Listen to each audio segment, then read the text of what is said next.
5 seasons. Hammer time thrown down by the league. From the Power Business Technology Toshiba Studios. Sacktown Sports, 1140.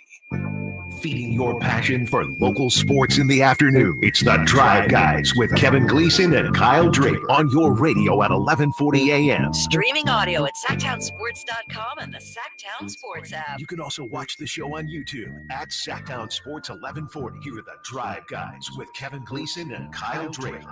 I got to admit, Draves, right after the Knicks were eliminated and somebody asked Jalen Brunson what he thought of Tibbs' future with the Knicks, Jalen Brunson, are you serious? I got to admit, I thought that's a stupid question. I guess it wasn't with Tibbs. Get let go today. Shocking. It's disgusting, if you ask me, Whitey. And hello, everybody. Welcome to the Drive Guys here, Sacktown Sports 1140. The NBA should be ashamed of itself. The league should be embarrassed right now. What's happening to the coaching profession around the league is a disgrace. This is Tom Thibodeau, who's led you to more playoff wins, more series wins in 25 plus years, multiple decades, if you will. This is the greatest era of Knicks basketball since the mid-90s, and yet you decide to fire the coach. It'd be different if they got swept by the Pacers, lost in the first round. You were 2 wins away from making it to the NBA Finals. And here's the thing, Whitey. I'm listening to our boy Antonio Daniels, friend of show, on Sirius XM Radio, and he made the point. If they would have lost to the Celtics, Tibbs probably still the coach. Maybe. But because they beat the Celtics and for the second straight year lost to the Pacers, the expectations were raised, Tibbs gets fired. Unless there was players behind the scenes unhappy with Tibbs, this decision makes no sense to me. Maybe if there was, we will probably find out something about that. We don't know anything about anything like that to this point, but he got fired because they're not in the finals, right? And the front office feels like we should be in the finals. Maybe they think that rightly, maybe wrongly. But to your point, it's about expectations once they got there, and the decision was made that he is the reason they didn't make the finals. He held them back with his inflexibility, with the starting lineup and playing his starters. But do we know that was the reason? Well, that's what I'm surmising. I'm trying to figure that out. I don't know if that's the reason or not. I don't know. I don't know. We're like you said, surmising, speculating. Right. Who knows what the reason? Maybe it's because the offense might not have been imaginative. We don't know. The point to me is this guy guided you, pulled off an upset over the Celtics. Yeah. And so I don't. It just doesn't make sense to me, man. It really doesn't. You know, people are saying, "Oh, it's because he." We don't know if it's because he played, so and so many minutes or didn't trust his bench. Nobody knows that because the Knicks ain't gonna hold no press conference and actually have any answers. It makes the most sense. I mean, I don't know what else it would be, as you say. No, I said the offense is unimaginable. Yeah. It's the offense is pretty predictable, if you will. That when I watch the Knicks, it's Brunson and then everything. Reacts, after that, off of that. When you look at the Pacers, their offense so much more complex. You look at OKC, same thing. And so I thought Tibbs' sort of offense was a throwback style, but they had great offensive numbers during the regular season. It's just a sad day. It's a sad profession. And, I feel for my guy, Doug Christie, who's entering it. Coaches always sign up for it. But I was thinking regarding Tibbs, if I'm a coach and I'm inking it, I'm thinking 3 years probably shelf life. Like, I got to do what I can in 3 years because after that, it might be short. It might be quick. The stunning thing is, of course, that he did so well there. He had a winning record, won almost 60% of his games with the Knicks. The Knicks, who'd struggled for so long, they were wandering in the desert for so long, and he helps them get to this point on the verge of the finals, and that's when he's let go. So that's kind of counterintuitive. What's your best guess here where they go from here? I have no idea. Michael Malone is being thrown out there. on Twitter said, I'm not reporting. I wouldn't be surprised if Jason Kidd's name pops up.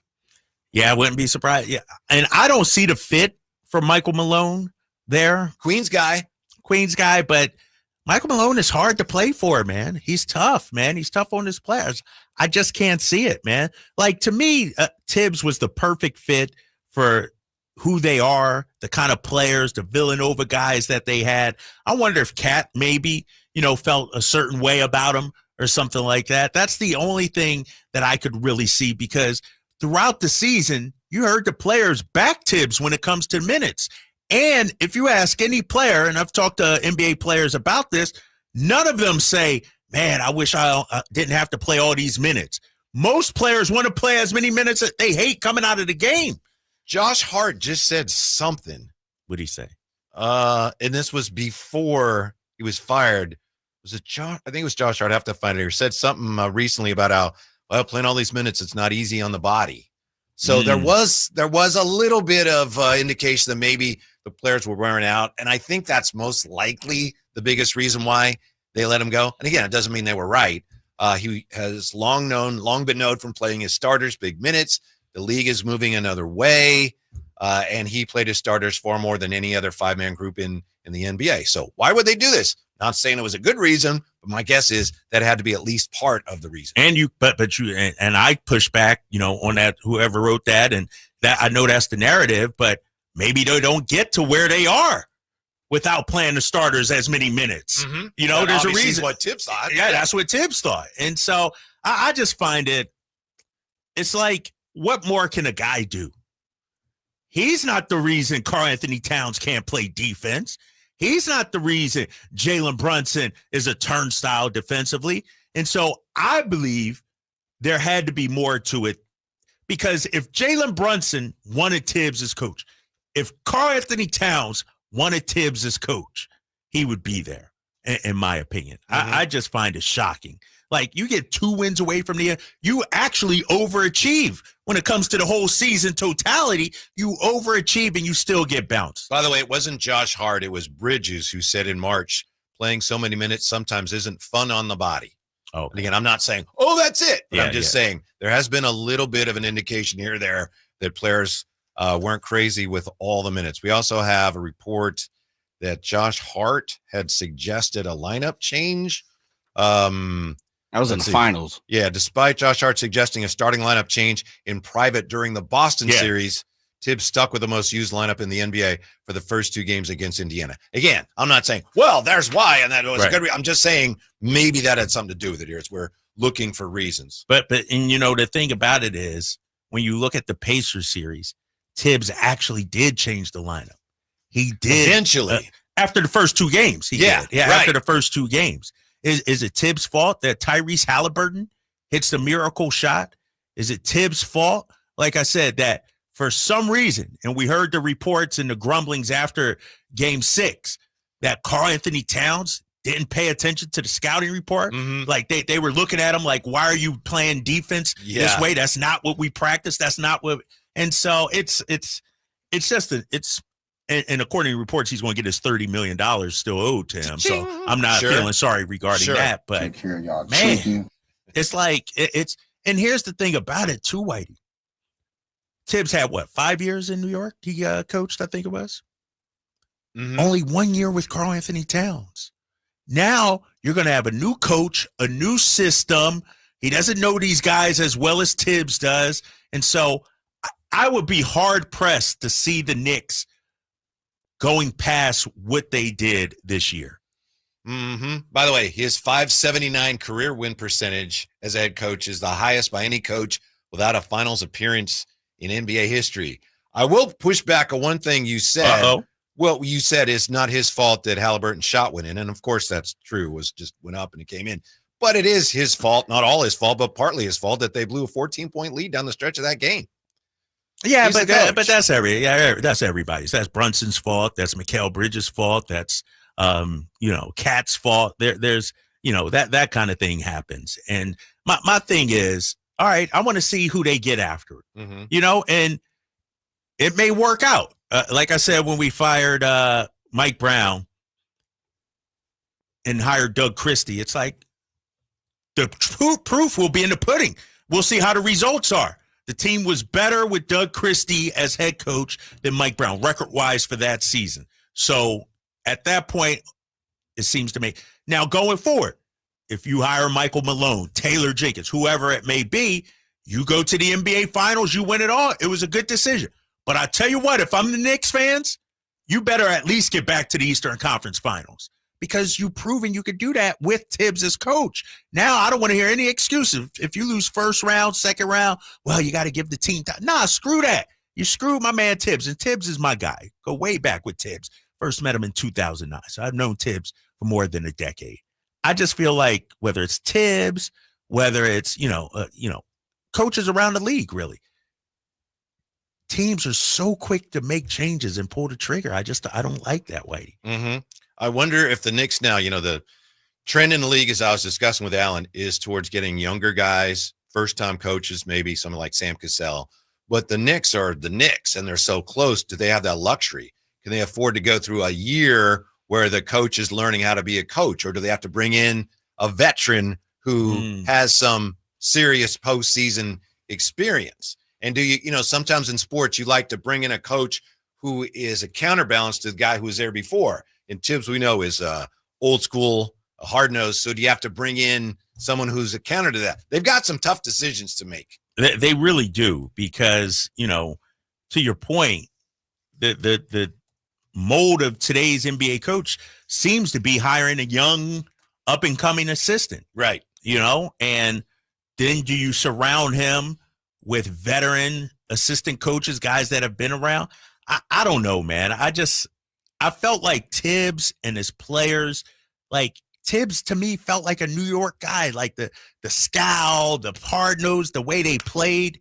That's Knicks basketball, I thought. Mm-hmm. Yeah, another surprising coaching firing. We're just getting started on this crazy offseason. Could be the craziest offseason we've ever had. We'll find out soon enough. Up next, more on the Knicks and Tibbs, where they go from here. And the Houston Rockets are staring down the barrel of a very dangerous decision that could affect the entire NBA. We're back with that. Drive, guys. Don't go away. Patrick was way behind on his IRS taxes. I was in way over my head. The total amount ended up being somewhere just over $30,000. $30,000. Then the IRS came to collect. Started getting letter after letter. A lien had been filed against me. They were going to basically hang me completely out to dry. He had to do something. That's when I reached out to Optima Tax Relief. Patrick's life quickly got a lot easier. It was very easy, pretty much hands off. They picked up the ball and ran with it. And how'd it go? I couldn't believe it. I had to ask 2 or 3 times. I saved an incredible amount of money. How does Patrick feel about Optima? Couldn't be happier. They definitely helped me. Optima Tax Relief, the best place to call. They're the best in the business. Do what Patrick did and call Optima Tax Relief for a free consultation. Call 800-343-6460. 800-343-6460. 800-343-6460. Optima Tax Relief. Testimonial from an actual client. Some restrictions apply. For complete details, please visit OptimaTaxRelief.com. Hagen Oaks wants to be your go-to total golf game fitter. Try the TrackMan experience, the very best technology to fit your metalwoods and irons. The new cutting-edge putter fitting studio with its $30,000 worth of technology is ready for your fitting. Hagen Oaks will help you find the best putter for your game. Hagen Oaks offers more technology, more choices, and more service. Schedule your fitting at the Hagen Oaks Player Performance Studio by calling 916-808-2531. 808-2531 for more. This is the story of the one. As a lineman, he does whatever it takes to keep the power on in his community. And he wants a partner like Grainger who does the same. Grainger offers the professional-grade products he needs, from voltage detectors to harnesses to hard hats, plus fast, dependable delivery, so he can rise to every challenge. Call 1-800-GRAINGER, click Grainger.com, or just stop by. Grainger, for the ones who get it done.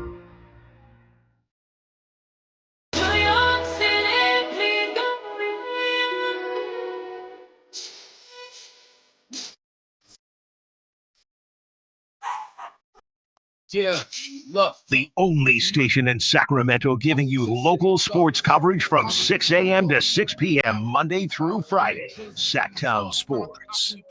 This Tibbs story obviously is a developing story, and Jay has some interesting information for us. Looks like there's a school of thought back east, Jay. Is this true, that the Knicks really like one of the leading candidates for the Suns job? We talked about the 2 candidates yesterday, Johnny Bryant and Jordan Ott. So the Knicks like Johnny Bryant, and a lot of people think that's who they're leaning towards, and maybe that had something to do with the fact that they said bye-bye to Tibbs because they didn't want to let Johnny Bryant go somewhere else. Perhaps. That's what it sounded like. You know, once the move happened, fellas, I do my just do and try to get a couple of guys on the show here today, and everybody, Frank Isola, who had spoke to last week, and they're busy. Pat O'Keefe and Steph Bondi and guys like that, and, you know, friends of the show, Michael Scotto.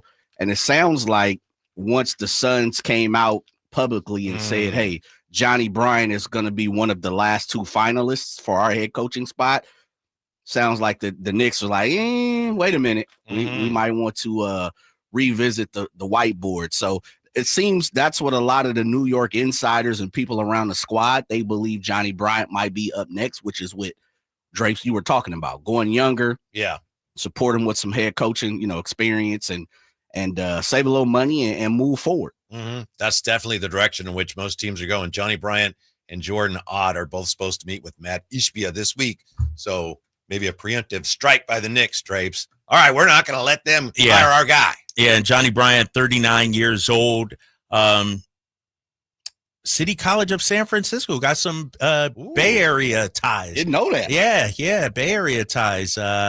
Went to Bishop O'Dowd High School as well. That's in Oakland, California, apparently. Yeah, so shout out to him, man. And I'm looking at some of the pictures on social. Man, he looks young, 39, but this guy is an up-and-comer, it seems like. Wish we could get Scott Perry on right now. Need to get Scott Perry. Wasn't Scott part of the Tibbs hiring process, if you will? I know he was there, but, you know, they had the way they divided the duties after a while got a little murky. Yeah, I'm not sure. Here's coffee, buddy. Let's get him on. I gotta wait to the 10th. I'll get all the tea on then. But Carmichael Dave might have it before me. Maybe. You know? Maybe. Yeah. So it's just amazing how many big-name coaches who apparently were doing really good jobs have been let go, such is the nature of the NBA now. Yeah, it's a thankless profession, man. It's, you know, and we've had this conversation before, and Jay, we've talked about it as well, too. Getting fired does not indicate whether or not you're a good or bad coach. Right. Some of the best coaches have gotten fired. Oh, Coach absolutely. of the year winners, and so it's not even about whether you're good at your job or not. It's about expectations. It's about how the players react. There's so many other factors. Style of play. Does the owner like your style of play? You know, we've seen that around here too. So it's just, it's one of those, you know, jobs where it's like you coach to get fired. You know, the days of 10, 15, 20 years, those are few and far between. I remember when your guy Magic, they won the championship. And then the next year, Paul Westhead was trying to do some different things. Magic didn't like it. The players didn't like it. And Magic asked to be traded and in a way forced the Lakers to get rid of Paul Westhead. Yeah. They brought in Pat Riley. It all worked out. But I remember at the time, and you were probably 6 years old or whatever. But at the time, people were like, oh my goodness, Magic Johnson got his coach. Yeah, that was a big story. That happens all the time now. It happens all the time. And it happens so much, Whitey, that's not even a headline anymore. Right. You know? It's almost like, well, of course. Yeah. Nobody coming out and saying Jalen Brunson got him or Cat got him fired. Right. It's kind of assumed like, you know, he didn't vibe with some players. And so, and, you know, listening to our boy Antonio Daniels again, organizations will always choose, for the most part, Pat Riley's a little different, but the star player over a coach. Yeah. Because the star player they consider is harder to come by. And they're worth more. Exactly. You know, on the court, in the box office, in the team store and all that, you know? And so it's sad too, because I've told the story about Tibbs and we talked about him playing guys minutes. His first time filling in for Doc Rivers. I told this story. I'll tell it again. Doc got ejected midway through the third quarter. This is years ago, probably 2010, maybe. No, 11, probably. Doc got ejected midway through the third quarter. Tibbs moves over, takes over. Tibbs didn't make a single substitution the last 18 minutes of the game. And we laughed at him and thought he was crazy. Now it's like, no, that's just his style. Right. It's a preview of things to come. Right, a preview of things to come. But nah, man, I hate to see him. But I was thinking, Whitey, he's going to get $30 million. I'm like, man, if the Kings fired me, Sacktown Sports fired me, would that be my contract, I only got 1 more year on my deal. So, but if I had like 4 or 5 years left and you had to pay me out, shoot. But you know how it is with coaches. Coaches coach. Yeah, it's that's not true. just because like, oh, that might be fun. Right. They can't help they it. love it. Yeah, it's in their blood. You know, it's their drug really. Yeah. You know? And so you know, if I'm Tibbs, if I'm somebody, I'm hiring Tibbs as an assistant. Day one. I wouldn't mind seeing him here in Sacramento. Day one. Like Tibbs is a hell of a basketball coach, hell of a guy too. Tremendous sense of humor behind the scenes. And I think now the pressure is on Brunson and Cat and those guys. Like, now you got to deliver. All right, you get rid of the coach. To your point, Magic gets rid of Paul Westhead. Well, eventually Magic and them, you know, won 4 more titles. And so you look at LeBron, David Blatt gets fired. Mm-hmm. Well, they get Ty Lue. They go on to win the championship. And so now the pressure to me is on the Knicks players. I got a question for you about Tibbs. Rashawn Holmes, last week, maybe the week before, he posted something on X and he said, you know, if you're discussing basketball with somebody and they don't even know what it means to ice a pick and roll, he said, why do you even talk to them? Mm-hmm. So ice the pick and roll. Wasn't that a Tibbs thing? Didn't he create that? Did he create that? I don't know. I don't know if he created Which it or is a not. way to defend the pick and roll where you push him the to the ball handler to the sideline. Yeah. And I think I'll have to look it up. I thought that was a Tibbs Was that thing. a Tibbs thing? I thought it was when he was in Boston, maybe? in Boston. Maybe. Yeah. I mean, that's pretty big time. That is. You know, he created, you know, what every team uses it too now. Every team uses the ice. And so you saw that by Rashawn Holmes. I did. I disagree with his post, but, you know, I mean, like, you can't talk basketball with many people if you're not going to talk about the ice, right? Ice pick and roll. Not everybody knows that. No, but man, like, how can you fire a coach 2 wins away from a final? If it's almost like if Luka can get traded, anybody. If Tibbs can get if getting you to the conference finals a step farther than what you were last year gets you fired, then anybody's up for grabs. We had this conversation when Taylor Jenkins got fired and when Michael Malone got fired. Michael Malone. No matter what you think of those guys, it's like, oh my goodness, they did really good jobs there and they're gone. Coaches are just more expendable now than they've ever been at the NBA level. Do you think, at least they're perceived as being expendable. How much of this do you think is impatience by the Knicks versus Tibbs? They just didn't like his style as coaching or whatever. Meaning, do you feel like they felt they should have been in the finals? They should be competing for a championship right now. They should not have lost to the Pacers. I'm starting to think that a lot more of it than we realize is the inner office politics. Not just this one, but it's about things are going great. Now they're not going as well as we thought. It's his fault. It's not my fault. I mean, we definitely saw that in Denver. We've seen, that around here a lot. But I'm starting to think a lot of it is guys have a little disagreements. And then the next thing you know, well, we lost and I disagree with you. So guess what? You're gone. Right. Instead of trying to work through it. Not my fault. We're going to make sure everyone knows it's your fault. How many organizations in the league do you think takes the Miami Eric Spoelstra approach like he did with LeBron? Does Boston do that a little bit? Have they? I mean, the Warriors have done that to a degree. San Antonio does that to a degree. I don't know if Boston does.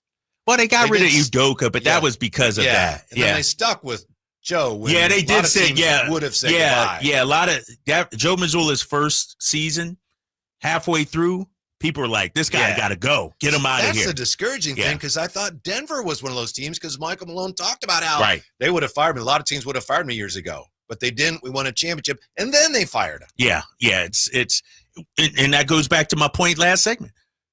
Even great coaches get fired. I've said Larry Brown to me, one of the all-time best coaches ever. Look how many times he's been fired. He's bounced around so many times. Some of that was him too. I mean, he was like, no, the grass was always right. Dude, 2 or 3 years. He always had a wandering eye, if you will. But man, I don't know. I wish if I'm the Knicks, if I'm a coach, if I'm an organization, if I'm the Sacramento Kings, in order to build something, you have to have some stability. Here's the thing. Tibbs been there for a minute. They got better pretty much every year. Mm-hmm. Made it to the Eastern Conference Finals this year. You changed your roster right before camp began by bringing in Karl Anthony Towns. I could argue he overachieved this year, I could argue. I don't think anybody expected them to come within 2 wins of the NBA Finals. Maybe they did, but they also were all in on this year as much as they gave up for Bridges. He didn't really have a good year. Nah, They gave up a ton for him. They gave up a ton for him. And then beating Boston, it's like, oh, we beat Boston. We definitely could go to the finals now. Path is clear now. Path is clear. This little engine that could, Indiana, we could beat them. We're big and bad New York. Mm-hmm. So when something like that happens, somebody's got to be the fall guy. Yeah. We'll find out more about how interested they are in is it Johnny Bryant? Johnny Bryant. Mm-hmm. Oaktown's finest. Mm-hmm. Yep. Mm-hmm. Yeah, lots going on around the NBA. As promised, when we come back, we just had this discussion 2 days ago about what should the Rockets do, and it looks like they are on the horns of a dilemma. Next, we'll look at that on Sacktown Sports. Visit SacktownSports.com and join the Sacktown Sports 1140 newsletter. Sacramento weather is brought to you by Fidium Fiber. I'm Tamara Berg in the KCRA3 Weather Center. For your Tuesday, we're staring at sunshine, expecting a cool start to the morning as we head through the afternoon. We're warming back to the lower to mid 90s. Expect overnight lows in the upper 50s. Get the latest forecast on the KCRA3 News and the KCRA3 app. It's about time they fixed that pothole. Invented better windshield wipers. Made an internet that just works. Fidium Fiber Internet, starting at only $30 a month. It feels like Fidium. Offer available to residential customers only. Terms and conditions apply. See Fidium.com for details. Sacramento Chrysler Dodge Jeep Ram has the biggest selection, the best prices, and unbeatable customer service. Check them out online, sacksuperstore.com, for the guaranteed lowest price on Chrysler, Dodge, Jeep, and Ram. Open until 10 o'clock and right across from Hagen Oaks Golf Course. sacksuperstore.com. Want the best movie experience in town? Join Sacktown Sports IMAX Pass by visiting sacktownsports.com. Sign up today. You can win tickets to see this week's films at the Esquire IMAX Theater. At SMUD, we power local business with incentives on clean energy equipment, tools to manage electricity usage and save money, tailored solutions from dedicated strategic account advisors, and 50% lower rates than neighboring utilities, all while doing more for the planet with clean energy solutions, savings, reliability, personalized service, clean energy, helping local businesses thrive. That's our clean power promise. Learn more at smud.org. Come check out Capital Casino, Sacramento's #1 poker room with the most variety of table games in the region in a safe and friendly environment. Plenty of well-lit parking available, conveniently located in downtown Sacramento. And remember, Capital Casino has the best food, the best service, and the best action. 411 North 16th Street in downtown Sacramento. For more information, log on to capital-casino.com, and please gamble responsibly. 1-800-GAMBLER. Get ready for a night out with Jordan Davis. It's Country in the Park 2, Saturday, September 13th at Cal Expo. Along with the special guests, Mitchell Tenpenny, Low Cash, Vincent Mason, and Avriana. Make it a family day out with food trucks, games, dancing, and more. Saturday, September 13th at Cal Expo with Michelob Ultra. Tickets are available now at CITPFest.com.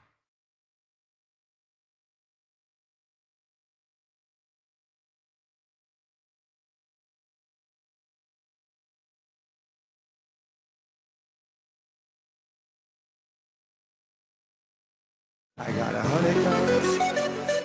I got 100 guns, 100 clips. I'm from New York. The only station in Sacramento giving you local sports coverage from 6 a.m. to 6 p.m. Monday through Friday. Sacktown Sports. Would it be a stretch to say that the Kings were at the front of this wave of firing coaches, established coaches? Trendsetters. See, I'm not going there, but Jay brought it up, and it's an interesting point. I'm mentioning it. I'm not ready to sign off on it, but it is true that right after they fired Mike Brown, shortly thereafter, we saw, Taylor Jenkins gone, Michael Malone gone, and now Tibbs gone. So in a way, you could make that case. Budenholzer? Yeah, thank you. Yeah. Budenholzer. Yeah. Pop stepped away. They went young. Mm-hmm. Yeah, that was a whole different deal. Yeah, but a lot of people down in San Antonio thought my cousin, Mr. Johnson, Coach Johnson, wasn't the guy. They thought they might go Mike Brown, they might go other places. Very quickly, within the same 24 hours, they went Coach Johnson. Yeah, they kept the guy who had been there. To me, that's a different deal. They kept the continuity because he was already the interim coach.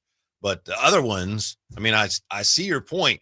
I think it's giving the Kings too much credit. But technically, you look at it, it's like, you're right. The timeline that's the way it lays out. And I'll say that it does. Kings were first.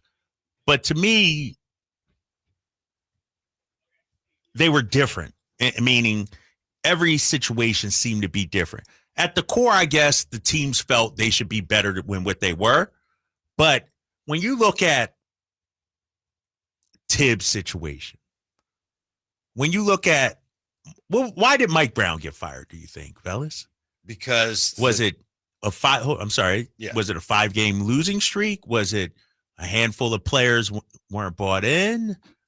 It was, a cumulative thing, but ultimately it was that, hey, we're already not crazy about you, didn't want to extend you, and you're losing too many games. And you're losing. That was the final straw.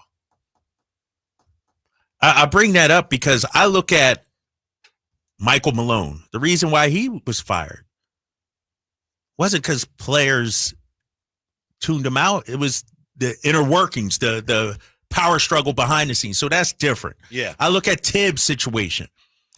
His seems like he could coach. His seems to be, whether it's offense, whether it's minutes, it's coaching philosophy, if you will. So, and with ours, you could argue Vivek was impatient. You could argue, expectations were too high.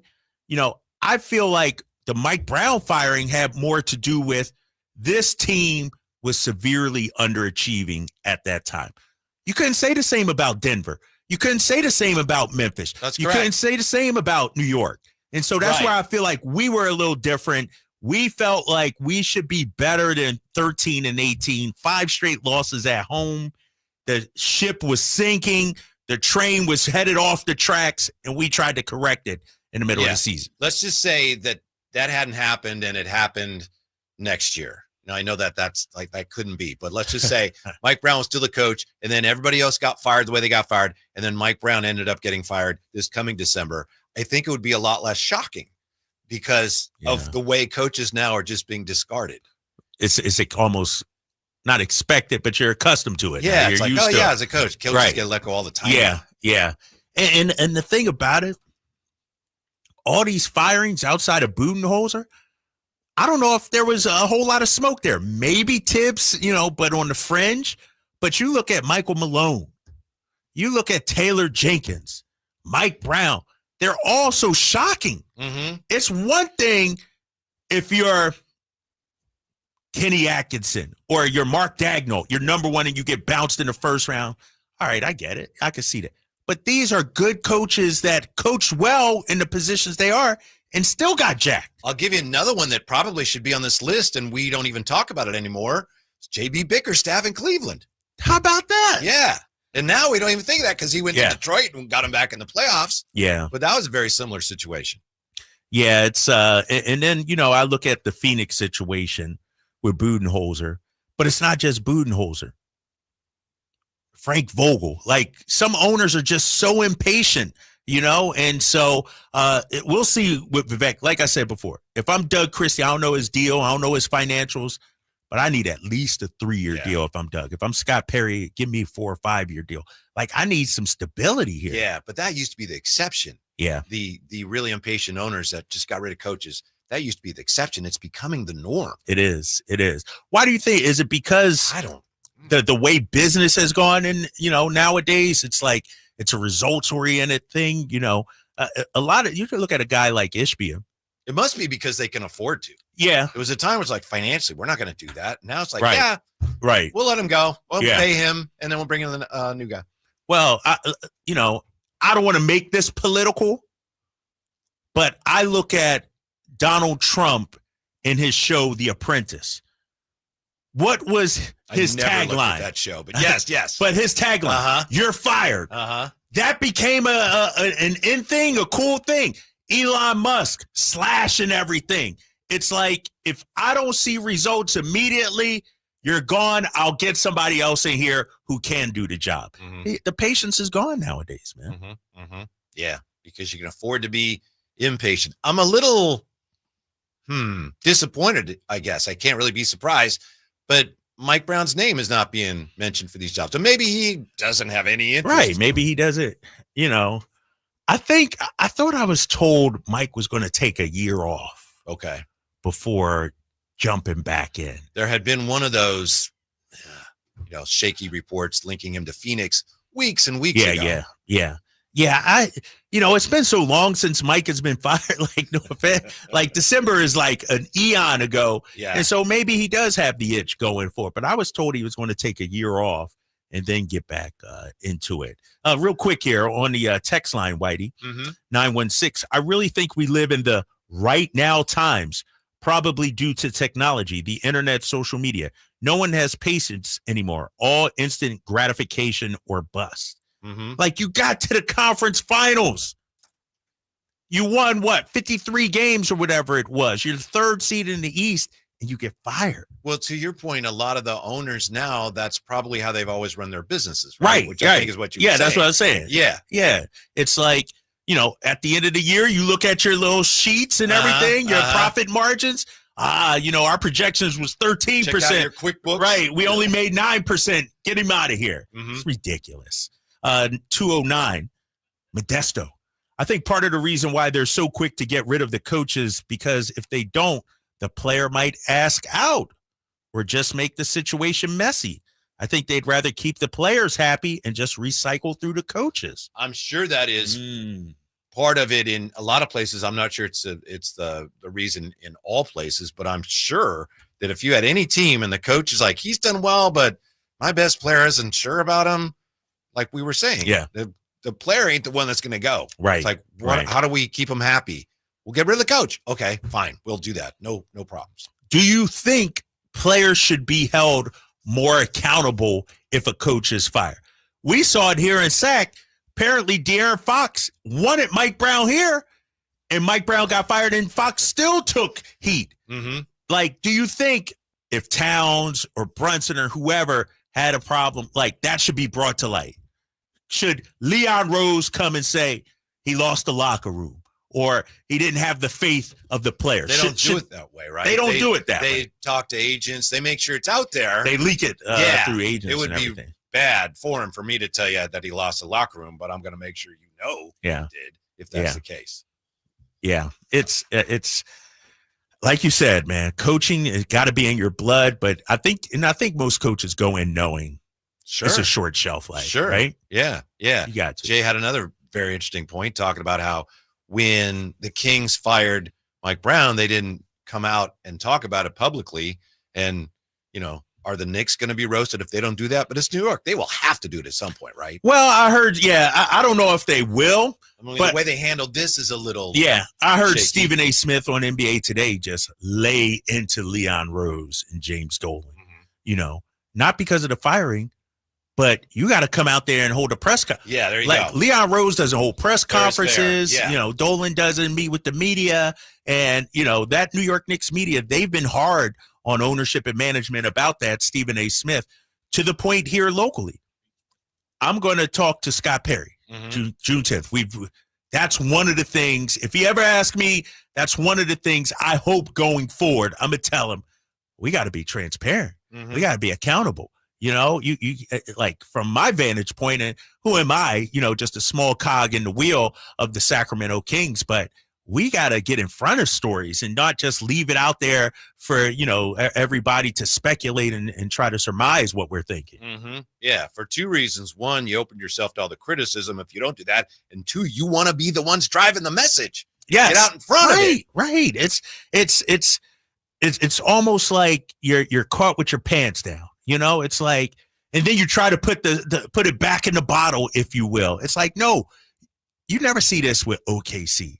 You never see this with Boston. You never see this with some of the best run organizations. They're the ones dictating the messages out there, not social media or speculation. Yeah, stunning. I think a lot of teams have a hard time realizing, we lost to a better team. I was glad to hear Minnesota. Apparently, they've said, we're going to be patient and see how we can fix this because they realize we lost to a better team. It happens. Right. Did you think Chris Finch, because you've been critical of Chris Finch during the playoffs. Did you think he might be a little on the hot seat at all? Or? Sure, especially with that ownership group. I'm glad he's not. I like him and I like his staff. I just thought he was a little, needs to be a little more enthusiastic about being there. Right. He's done a great job. Great job. I don't see how you could say Tibbs has done anything but a great job with the Knicks. Here's the thing about Tibbs that I want to point out. What's Tibbs' background? Defensive coach. Yeah. The Knicks were one of the best offensive teams in the league this year. I know, all year long. So he adapted his style a little bit. Yeah. And so he's not an old dinosaur that, people try to make. He actually did adapt, I thought. That had to kill him with Cat on the team and they couldn't guard people. Right. It had to kill him, but he made it work and they got to within the NBA Finals. All right, we're coming back with more on that also. Look at this Rocket situation. Gets us back to this whole conversation of how do you get your main guy next, Sacktown Sports. If you're 55 and up, T-Mobile has plans built just for you. 2 lines of unlimited for just $30 a line. That's a 45% savings compared to Verizon and AT&T. But don't just take our word for it. It's not just the savings that are great with our T-Mobile plan. There's all this value from all these other things that T-Mobile offers. T-Mobile has been such a savings for us. We love it. Switch today and get 2 free 5G phones like the Motorola Edge with Turbo Power charging that gives you power for the day in just 15 minutes. And customers 55 and up can get 2 lines of talk, text, and data for only $30 a line. Go to T-Mobile.com/55 to learn more. With 24 monthly bill credits and 2 new lines with autopay for well-qualified customers plus taxes, fees, and $35 per line connection charge. Credits end and balance due if you pay off early or cancel. Contact us plus $5 per line without autopay. Debit or bank account required. 45% off 2 lines versus AT&T Starter and Verizon Welcome. Plan benefits vary. See details at T-Mobile.com. Motorola Edge requires 68-watt charger. Charger sold separately. Actual performance will vary based on usage and configuration. When you're young, life is full of choices. Don't let opioids like highly addictive and deadly fentanyl take away your life with just one wrong pill. Addiction is a disease that can affect anyone at any age. But there is a choice to get help for this disease. Find medically proven treatment options, including virtual, at choosemat.org. Trey Songz, live. All the hits, all in one night. Trey Songz. Friday, June 20th, the venue at Thunder Valley. With special guest, Jeremiah. For tickets, visit ThunderValleyResort.com and see the show. Trey Songz. Friday, June 20th, the venue at Thunder Valley. An Australian hiker travels to the American West to walk a wilderness trail. Wasn't afraid to be out on his own. But Eric Robinson vanished in the high Uinta Mountains.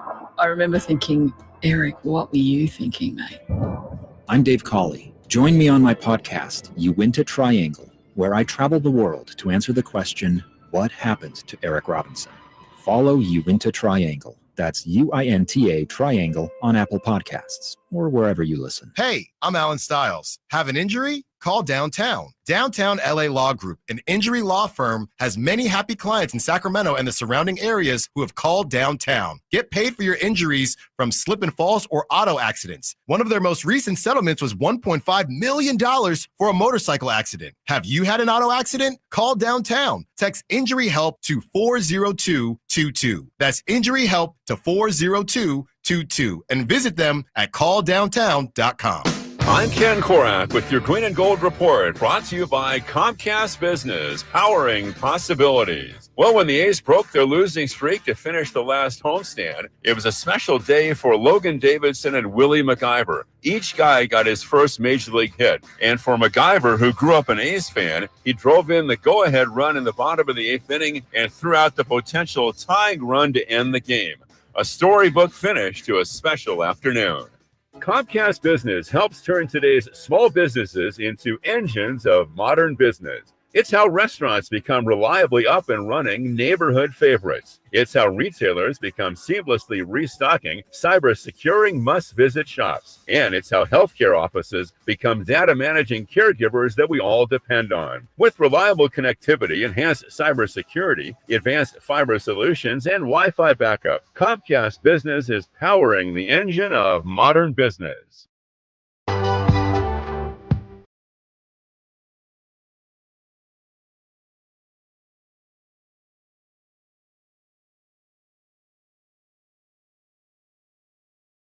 The only station in Sacramento giving you local sports coverage from 6 a.m. to 6 p.m. Monday through Friday. Sacktown Sports. It's been waiting for you. Welcome to New York. Welcome to New York. Love this song. Right on time, Jay. Right on time. Who is this? I don't even know who this is. Taylor Swift. You want to know how much? I was afraid of that. I'll tell you real quick about this song. Me and the family take the train from Boston to New York. They got a lot of effects on her voice on this song, by the way. Nah, this is high quality. That's You know all they natural. got it. You know they That's got all it. natural. Needy. I didn't even recognize it was her. We take the train to New York, get off at Penn Station, I think it was. Come out. I pull out the speaker, the boom box, the phone. I crank up this song right there. Kids were embarrassed and everything, but I told them I was going to do it. And so, no, man, that's one of our great memories in the Draper household. Me pulling out the Welcome to New York. You happy and proud of her that she got her catalog back? Yes, 100%. Good for her, right? Yeah, Yes. You know, and I'm a Swiftie through and through, man. So, you know, you can't say anything bad about Taylor Swift to me. I won't believe it, even if you said it. I know you. You know what it is, though, real quick? It's not even about her, Jay. And Jay and Whitey, you guys should understand this and know this. Y'all give me a lot of crap, but you got daughters. It's about the special bond a father has with his daughter. You can't crap on that, Jay. You can't crap on that, Whitey.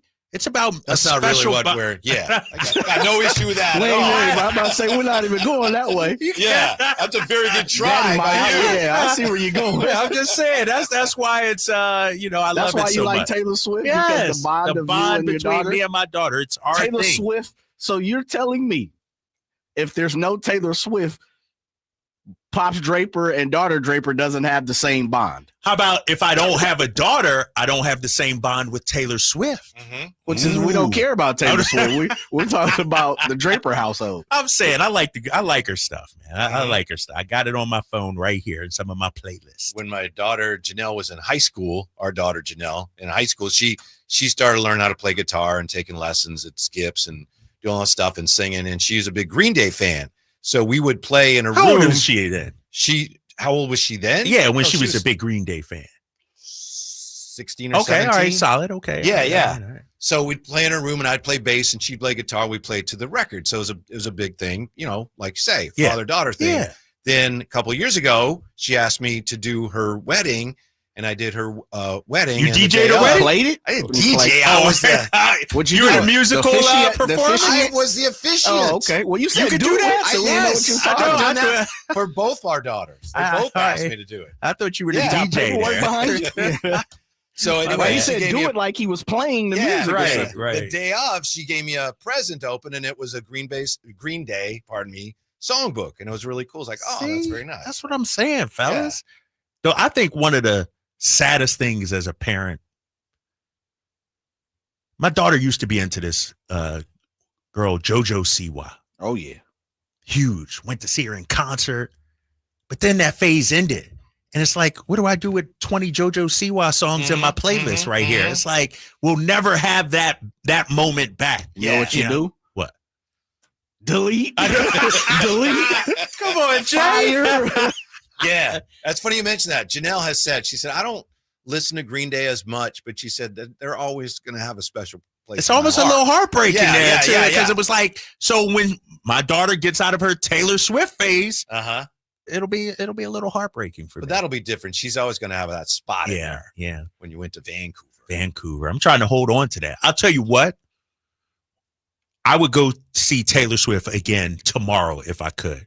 With that being said, the one artist that we have not seen, me and my daughter together, She's seen Kendrick Lamar now. She's seen Taylor Swift. Without you. Without me. Has not seen Beyonce yet. That's the. I told her the other day. I'm on, like, Draper, hold up, big fella. Hold up, big fella. Beehive. I told her, you've seen the biggest musical acts out there right now. You just got to see Beyonce to really complete the trilogy. But I'm not doing Cowboy Carter. I can't do it, Jay. That's not it. I have seen Beyonce with the family. Have you? When she was still in Destiny's Child. Destiny's Child was good. Yeah. Man. That was Bills and they opened for Christina Aguilera. Okay. Shoot. Okay. So hold on. What were you there for? You took your daughter, or was we got a bunch of tickets to the amphitheater. Okay. And was she a fan of Christina they wanted, Aguilera? Both and all our that? daughters wanted to go. Genia went. We all went. Had a great time. They wanted fan of both. Genie those. in the Bottle era. Yes, I believe she opened. Ooh. Okay. Yeah. All right. But I wanted to see Destiny's Child. That's what I'm talking about. Yeah. That was a good show. You and a lot of other people. Yeah. Gentlemen too. Hold up. Because you guys are dads from the 916. Man, that's why it's hard to respect Drapes. A middle-aged man in love with Taylor Swift, calling himself a Swiftie. Good Lord. Come on. Y'all got my back on this one, though, right? I got your back as far as I was hoping Aaron would say something. A middle-aged man. Get off my guy. You know what I mean? Yeah. Don't discriminate a middle-aged man. Second part. I don't like though. I'm not comfortable with the way he phrased that. Right. That's the thing. Yeah. It's hard to respect me because I'm damn. I mean, that made it sound creepy. It did. It's not creepy. That's coming from a guy without a daughter, though, I think, right there. Somebody without a young 12-year-old girl, 10-year-old girl, something like that. Real quick, we have talked a lot about the Rockets. Remember, just a few days ago, we had that discussion. If you're the Rockets, what do? You need to have a number one. Do you hope that he develops from amongst the players you have, or do you go get Kevin Durant? We have here, let's see, Phoenix is aggressive in pursuit of trading Kevin Durant, regaining full control of the draft capital, starting with the number 10 pick. Houston has fielded several calls from Phoenix, who have since gradually lowered their asking price for Durant. There is a price where the Rockets would be interested, but with a fear of breaking up their roster for a 36-year-old coming off injury, doubt remains over a deal materializing. So they're going through that right now. Right. They're figuring that out. Which way do we go? Do we go get Kevin Durant to be our guy, or do we hope that one of the guys we currently have on the roster becomes that guy? That's one of the things they got to figure out. They do have to figure that out. But I'll tell you what, if I'm a team in line for Kevin Durant, interested in Kevin Durant, I'm paying pennies on the dollar right now, Whitey. I'm not giving the Phoenix Suns a get-out-of-jail-free card. This ain't Kevin Durant of 2016, 17, 18. This is 37-year-old Kevin Durant. Right. Like, I'll be honest, Kevin Durant ain't even getting as much as Mikal Bridges got. No way. In that trade. You know what I mean? To me, Kevin Durant, if I'm Houston, maybe one young player, maybe one pick. Like, I'm not giving up several picks. If I'm Sacramento Kings, I'm not giving up several picks for Kevin Durant at this stage. I love KD, but I wouldn't do it because the thing is, you get through the whole season with a guy like that who's starting to break down physically, and then something gets tweaked, first round of the playoffs, and he's going to miss 3 games. You might be done. Yeah. Just like that. If you put all your eggs in that basket of a guy that, it happened to the Warriors. They can't move off of Steph. I get it. But the Rockets have a choice. They don't have to hitch their wagon to Kevin Durant. I don't think I'd do it. Well, and to your point, and I'll throw this out there. We were talking about patience the first 45 minutes. If you're Houston, can't you afford to be patient now? Right. And let it grow? And if it doesn't work, you still have the option of going out and trying to find somebody. Right. Like, think about it. This was Houston's first real season of relevancy. Like, second seed, shout out to them. You don't need to fast track it. You don't need, you're good. I agree. It'd be like if OKC came up short. Well, last year they did. And they went out, let me get rid of picks and everything and let me bring Kevin. No, just let it grow. And if you're Houston, maybe you could be shrewd like OKC, signing Hartenstein, trading for Caruso, a veteran like that fits, not somebody that'll gut your team and change the makeup of your team. But I would engage them. If I'm the Rockets, I do engage the Suns and just see how far down I can whittle the price. Yeah, right. If you don't have to give up a whole lot, you know, I don't even know if I give up a young player, to be honest with you. Not for Kevin Durant. Giannis, who still got a lot more tread on those tires. They apparently have been looking at that still too. Then I can see that. But, you know, when it comes to Kevin Durant, first ballot Hall of Famer, top 20 player of all time. But is he a winning basketball player right now? Well, it depends. He'll help you win some regular season games, but in the postseason, it's like maybe, fingers crossed. I know you're talking about other issues. No, but he hasn't done that. Yeah, in a while. I'm thinking like outside of early OKC, couple years with Golden State, ever since leaving Golden State, he hasn't produced. Yeah, you know, he almost did it with the Nets if his foot was on the line. Yeah, but he didn't. And he didn't know, right? Yeah, and that was a long time ago. It's like it doesn't seem like that long ago, but that was a long time ago now. Right. 4 years in the NBA is a long time. One of the things we talked about yesterday, these teams are getting younger, more depth. You know, they're not looking for as much a guy. You know, now they're looking for a guy with 8 other guys too that can balance them out. Durant, I don't know if I'd be in. When we come back, this is an incredible story. You look at the Thunder. How did they do it? I'll tell you where the rise to power all started many years ago for the OKC Thunder, and it's an amazing story. We have it next on Sacktown Sports. Get a $15 prepaid MasterCard after rebate when you buy 5 quarts of Mobil 1 full synthetic motor oil at O'Reilly Auto Parts. O'Reilly Auto Parts. At Valley Strong Credit Union, we know that local businesses are the backbone of the Central Valley, investing in our neighborhoods, boosting the economy, making the Valley stronger. But when it comes to their finances, where can they turn? A big bank that just sees another number? That's not good enough. Valley businesses deserve Valley support for payroll, credit, cash flow, and everything in between. Valley Business is Valley Strong. Learn how our cash management services can support your business at valleystrong.com. If you're 55 and up, T-Mobile has plans built just for you. 2 lines of unlimited for just $30 a line. That's a 45% savings compared to Verizon and AT&T. But don't just take our word for it. It's not just the savings that are great with our T-Mobile plan. There's all this value from all these other things that T-Mobile offers. T-Mobile has been such a savings for us. We love it. Switch today and get 2 free 5G phones like the Motorola Edge with turbo power charging that gives you power for the day in just 15 minutes. And customers 55 and up can get 2 lines of talk, text, and data for only $30 a line. Go to T-Mobile.com/55 to learn more. With 24 monthly bill credits and 2 new lines with autopay for well-qualified customers, plus taxes, fees, and $35 per line connection charge. Credits end and balance due if you pay off early or cancel. Contact us, plus $5 per line without autopay. Debit or bank account required. 45% off 2 lines versus AT&T Starter and Verizon Welcome. Plan benefits vary. See details at T-Mobile.com. Motorola Edge requires 68-watt charger. Charger sold separately. Actual performance will vary based on usage and configuration. With 25 award-winning years in Northern California, Ashton & Price is your local injury law firm. Pro attorney tip: if a firm presents as local but they're in LA, red flag. If your first consultation is not with a lawyer, big red flag. At Ashton & Price, your first consult is with a local attorney, and if serious injury prevents travel, a lawyer will come to you. Still not enough? George Washington's my uncle. At Ashton & Price, no red flags, just red, white, and blue. Remember, for the best advice, don't think twice. Call Ashton and Price. People are coming from all over to Sacramento Chrysler Dodge Jeep Ram, from Folsom, Elk Grove, Woodland, Roseville, because they've seen for themselves the huge selection and the best prices at SacSuperstore.com. Good luck finding a lower price anywhere else. And if you do, they'll match it. It's as simple as that. Sacramento Chrysler Dodge Jeep Ram, where a handshake still means something. Open until 10 o'clock and centrally located right across from Hagen Oaks Golf Course. And online at SacSuperstore.com. The guaranteed lowest price and the best selection of Dodge, Chrysler, Jeeps, and Rams. SacSuperstore.com. KHD1 Sacramento, KYMX HD3 Sacramento. Your flagship station for the Beam Team.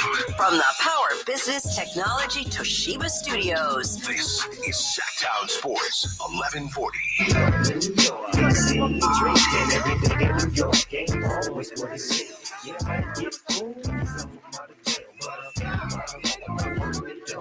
The Drive Guys powering your afternoons Monday through Friday on Sacktown Sports.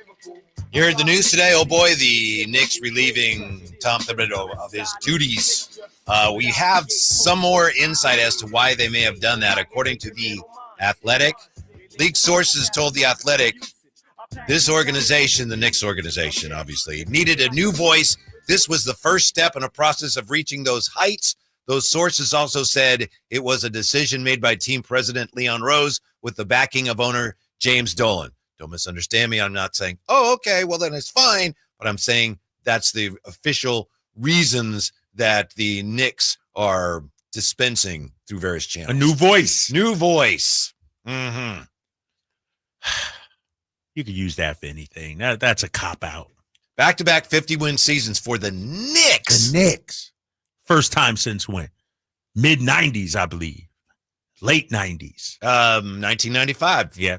There you go. Bingo. There you go. Mm-hmm. And he's out of a job. Yeah.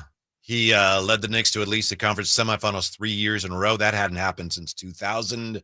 And the Knicks finished the regular season with the 5th best offense in the NBA, 8th best net rating. 8th best net rating. And now he's gone.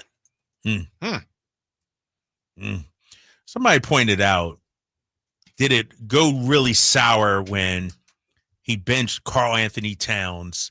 Which series was that? Oh yeah, that was. Remember late in the game? Wasn't that in the conference finals? Game 2, I think, maybe, or something like that. Mm-hmm. Last 5 minutes or 6 minutes or something like that. Mm-hmm. This one thing we do know. Let's call it what it is. And I'm not saying this happened, but I'm just putting out there. Star players, they wield the power in these organizations now. If a player doesn't like a coach, if a player don't like the team meal, yeah, they're like with the food on the plane, Whitey, that guy can get it changed. You know? LeBron James tells the story. Did you hear the story when Pat Riley stood up to him? LeBron used to always come on the plane and have, I don't know, cupcakes or whatever, cookies, chocolate chip cookies. Every flight, chocolate chip cookies. He started struggling a little bit. Bron gets on the plane, no chocolate chip cookies.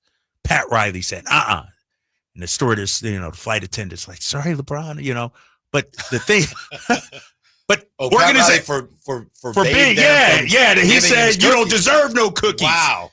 Organizations don't do that anymore. Like the organizations bend over backwards, if you will, to the star players now. If a coach did that now, they'd shove him out of the plane with a parachute. Right. Hey, thanks for everything. Over some cookies. Who wants some cookies?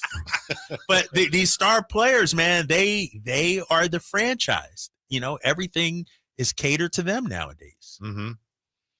The one reason why I think if you had a courtroom hearing and you were trying to determine, is this firing justified? To me, the deciding factor would be they put this team together a day before training camp. Right. And they still got into the conference finals. And yeah, you can point to this or that could have been better. They could have done this, but come on. Right. Put the team together the day before training camp. The team that most of my lifetime has been a miserable failure. Yeah. But that's just the nature of the beast right now. Teams are getting rid of coaches at the drop of a hat because they can. Right. And let's be honest, there's some other good names out there that are available. Our boy Mike Brown, Michael Malone, we understand that. But I go back to the firing of Mike Brown. I go back to Miami Heat with Eric Spoelstra. There's no loyalty anymore between these front offices and the coaches they hire. No. It's there's no, like, Mike Brown would still be the coach if we had a strong front office, strong ownership, whatever it may have been, and we said to the players or whoever, no, Mike's our guy, you got to deal. They don't do that anymore. Mm-hmm. It's, okay, let's get somebody else in. Mm-hmm. It's because the players wield so much power. Let's say Karl Anthony Towns had an issue with Tom Thibodeau. Towns could force himself out of there now, force a trade. He holds all the power. One of the things I'm going to talk to Scott Perry about, I'm giving y'all some inside tea here, is accountability. The players got to start being held accountable. Mm-hmm. It's not always the coach's fault. And that's what's happening in New York. I feel like they're using Tibbs as the fall guy. Mm-hmm. When there were so many other issues. With the Tibbs and Karl Anthony Towns thing, I mean, that's one of the reasons they brought him there. They did have a pretty good history in Minnesota, right? Did they? Well, I'm assuming they did if they brought him in there. If oh yeah, but it's like Tibbs got fired twice now with Karl Anthony Towns on watch. Yeah, that's true. So I don't know what the backstory is there, but it's like, damn. Yeah. Second time Tibbs got fired with Karl. Fool me once. 339-1140, 1-800-920-1140. Doug's been hanging on. Doug, you're on the Drive, guys. What's up? Yes, I have been hanging on, but thank you for taking my call. Hey, I had a couple things I wanted to talk about, and if you're in the coaching ranks, you understand this well. If you're in media, you have frustration and anger and disappointment and all the things that go with the organization. But you were hired to be fired, and once that you understand that as a coach or anyone connected with that, does it make it easier? No, it doesn't. But those are the ramifications of what occurs. It doesn't matter how successful you are. If they're looking for a reason, they're going to find one. My example is I go back to, I don't remember when it was, but it was when Byron Scott was coaching the New Jersey Nets. Yeah. He got the finals 2 years in a row, didn't win it, and they fired him. So what does that tell you? As you said, it's an instant gratification. If you don't win now, you're not any good. And they'll look a reason for that. So I think Mike Brown went in and did it right. He said, I'm going to get a guaranteed contract. I'm going to get my money. And if I can't win a damn game, at least I got my money. Love your show. Thank you. Bye. Thank you, Doug. Appreciate that. How about Rich here in Sacktown Sports? Hey, Rich, what's going on? Hey, I just wanted to pipe in on Drape's when he talked about his daughter. It made me think back when, as we're coming up on Father's Day here, daughter relationship is everything, as you guys well know.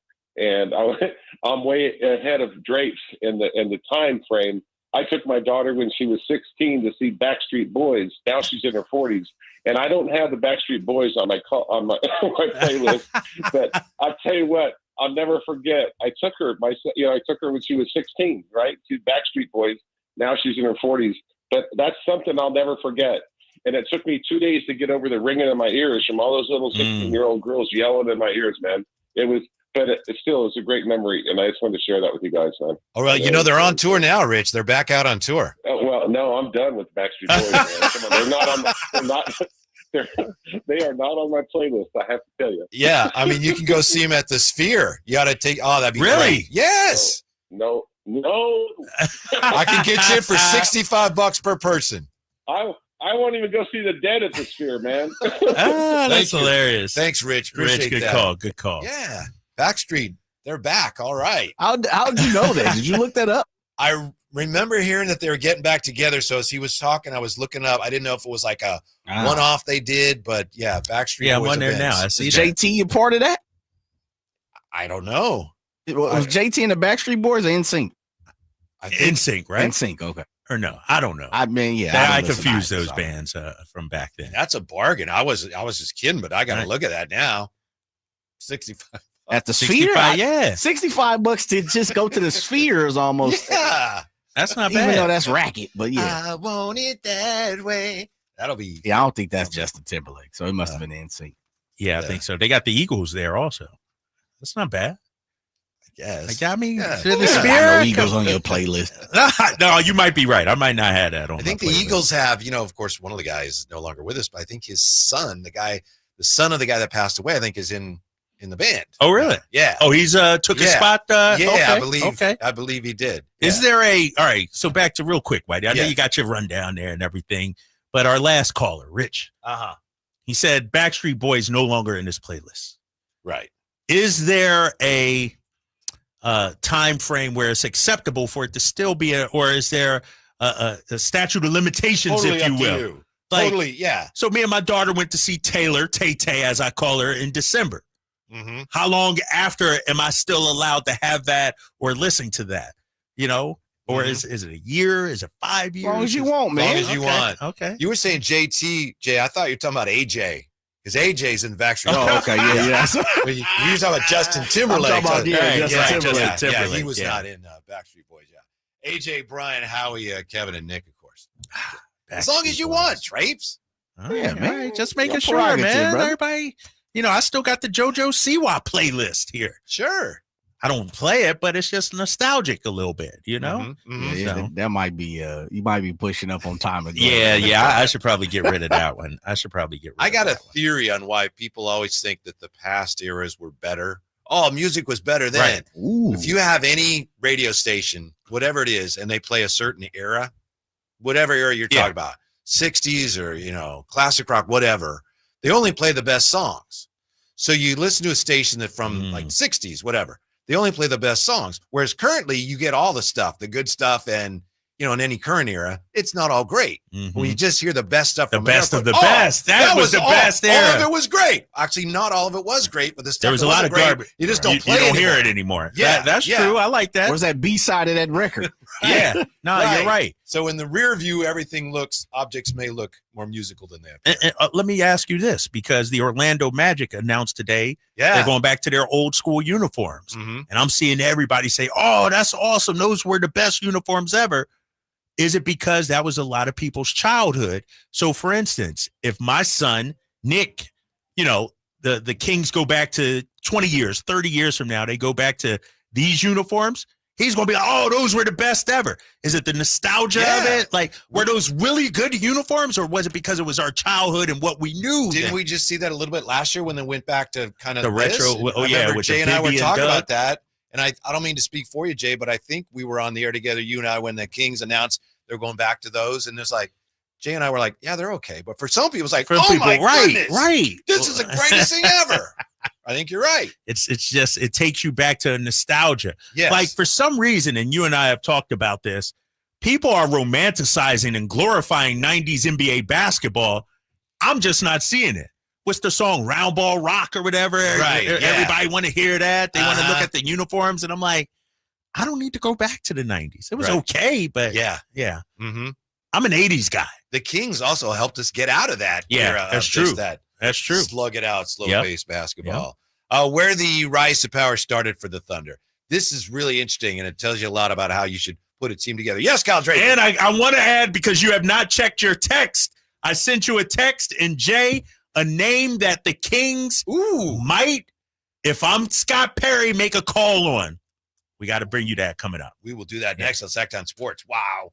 The Giant Summer Sale is here. Get giant savings on our giant selection only at Folsom Lake Honda, your one-stop Honda shop. Looking to own or lease? Save during the Giant Summer Sale and drive a brand new Accord or Civic. Visit us today at FolsomLakeHonda.com, your one-stop Honda shop. As a family-owned and operated dealership since 2009, customer service is our number one priority. Our customers love doing business with us, and you will too. Folsom Lake Honda. Go to FolsomLakeHonda.com. Your one-stop Honda shop.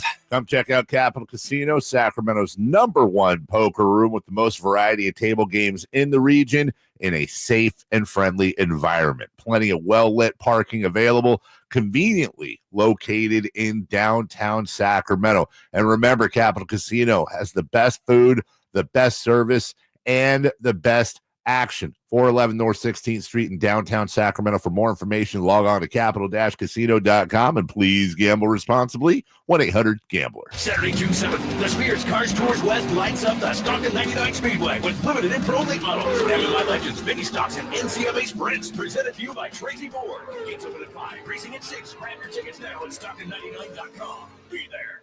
Are you thinking about buying a new car? Well, maybe you're on the fence. Let me help you out. Kyle Draper here from Mercedes-Benz of Stockton. From the first time I stepped into the MP of Stockton showroom, I knew I made the right choice. I settled on the all-electric EQS SUV. It's comfortable, stylish, and most importantly, it's safe. Mercedes-Benz has the reputation of making the finest cars in the world. Now it's your turn to experience what I already know. Mercedes-Benz of Stockton is the best car buying experience you'll ever have. It's just a short drive down I-5 or anytime at mbfstockton.com.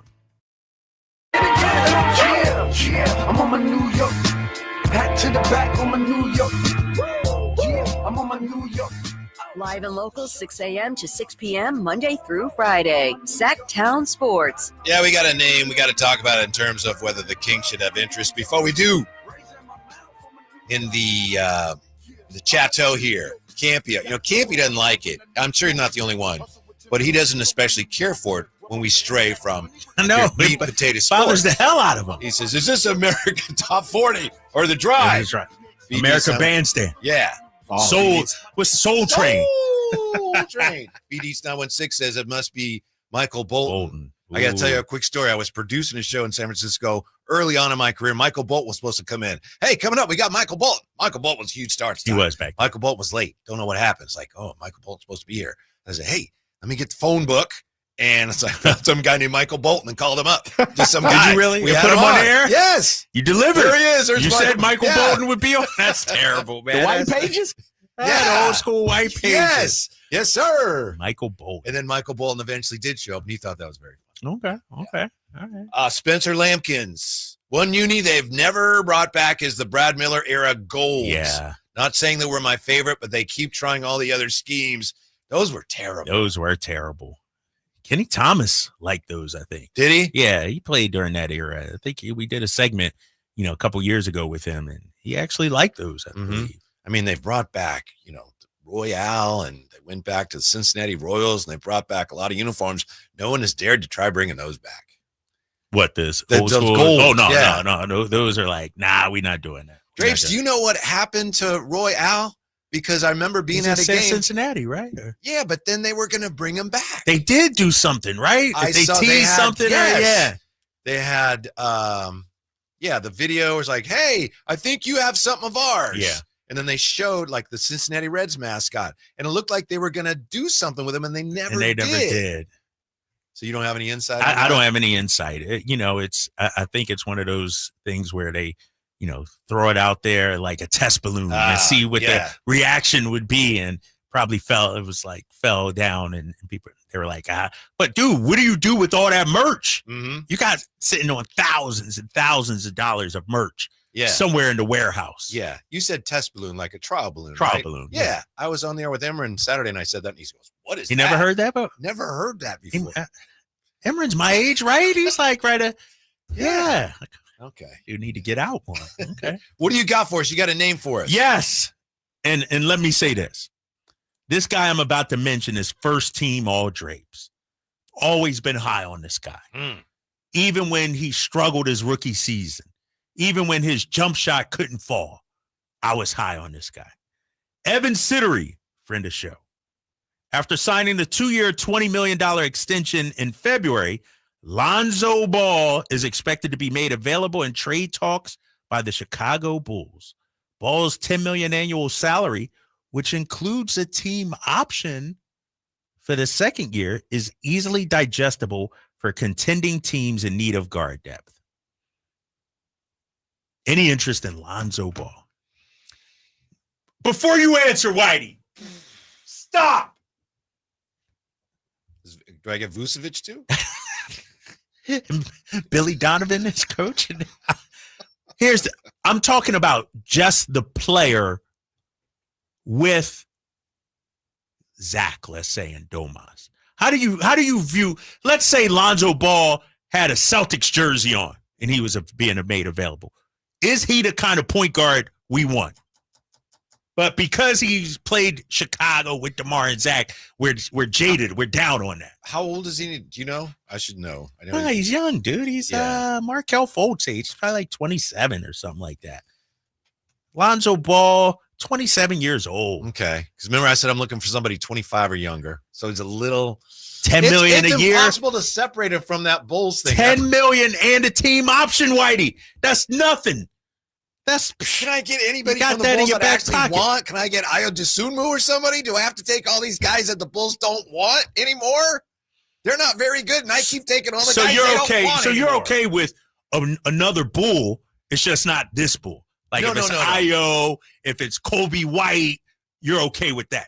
I actually like Lonzo as well. And I know that he, like you said, as a rookie, he's like his shot was terrible, and he fixed it. He fixed it. Yeah. Can play defense, which you said you want. Yeah. Can shoot.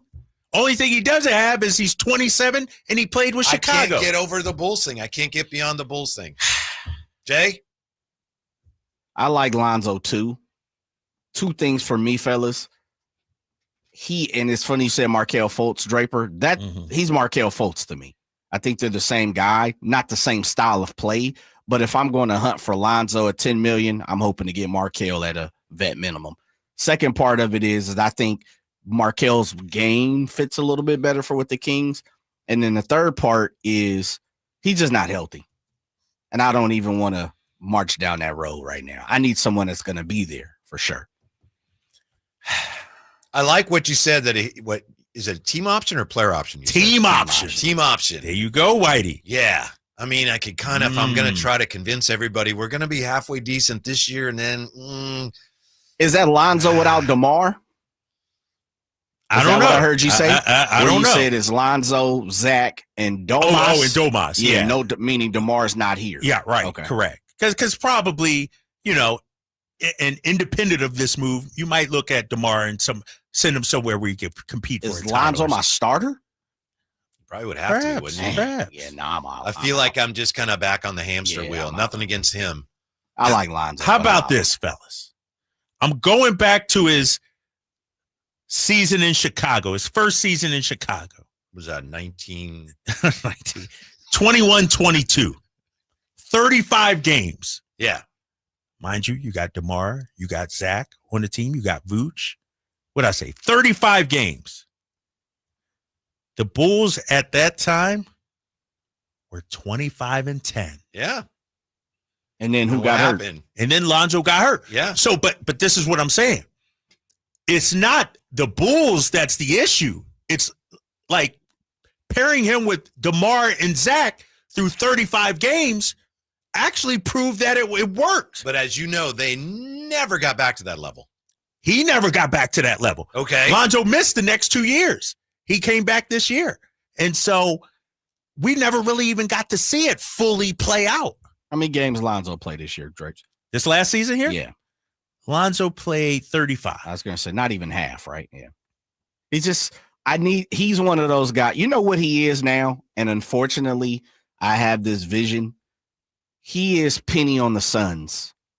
He is. Ouch. He is Grant Hill on the Suns. And Grant Hill was Except better. He was never as good as either of those guys were. Exactly. Very true. Peaks. But yeah, you're right. He's microfracture knee guy. He's Amari Stoudemire. Like, oh man, if he could just be a little bit like he used to be, then I'd be accepting. I just need to see it before I can believe it. So no flyer on Lonzo? You're not taking a flyer on him or anything like that? Not me. Not right now. I just don't think he not as a fits team. what I need to be doing right now. The direction in which I need to be headed. If I'm the Lakers, I hate to say that. Yeah. Plus, I'm not going to get him for nothing, right? Right. 10 million? No, that's nothing. Come on. I know, but I have to give up something to get him. Change. I'm not talking about what I got to pay him. I'm talking about what I got to give up to get him. Can you get Lonzo for can you get him for a couple of seconds and a player right now, you think? Man, if I do, I see where you're going, Jay, but I just can't get over this. It's like the Bulls have all these guys they want to get rid of. It's like, what do we do? Hey, we'll take him. Oh, thank goodness. Right. But I'm saying no DeMar. Meaning DeMar's gone. Lonzo's here with Zach LaVine. Lonzo's the kind of point guard we're actually looking for, fellas. And I know he comes with the baggage, injury, Chicago, but at 10 mil, as Jay said, distressed asset. Mind you, this was the first year after injury that he played. Could he, obviously you got to do your due diligence with the medicals and everything like that. But could he return to playing 65, 70 games? Yeah, that's a great point Jay brought up. I didn't even have it on my list initially, but the injury thing is huge concern. What's the difference between him and Markelle Fultz? He's better than Markelle Fultz. Yeah. Okay. Yeah. He's, no offense to Markelle, who's our guy, but yeah, he's exactly, if you have a Zach, even if you have a DeMar, like the facilitating, knock down a three defensive point guard that we need. The injuries, though, I mean, that's a big factor. I understand that's more of a factor than the Chicago Bulls angle, because he only played 35 games with Zach and DeMar, 25-10 over those. So those people that say, it didn't work for him. Well, actually, the short stint, it actually did. 25-10, I'll take that. So 916 says, no Sacramento Bulls. But how about Sacramento Balls? Bring them both in. Right. Brother, get LiAngelo out there too, right? Yeah, and if Lonzo's got to come, if LiAngelo's coming, then yeah, sign me up. You a LiAngelo fan? No, I'm just. Oh, I was about to say, come on, bro. No, I'm just. I want Lonzo, LaMelo, LiAngelo, Lucille. Lucille Ball.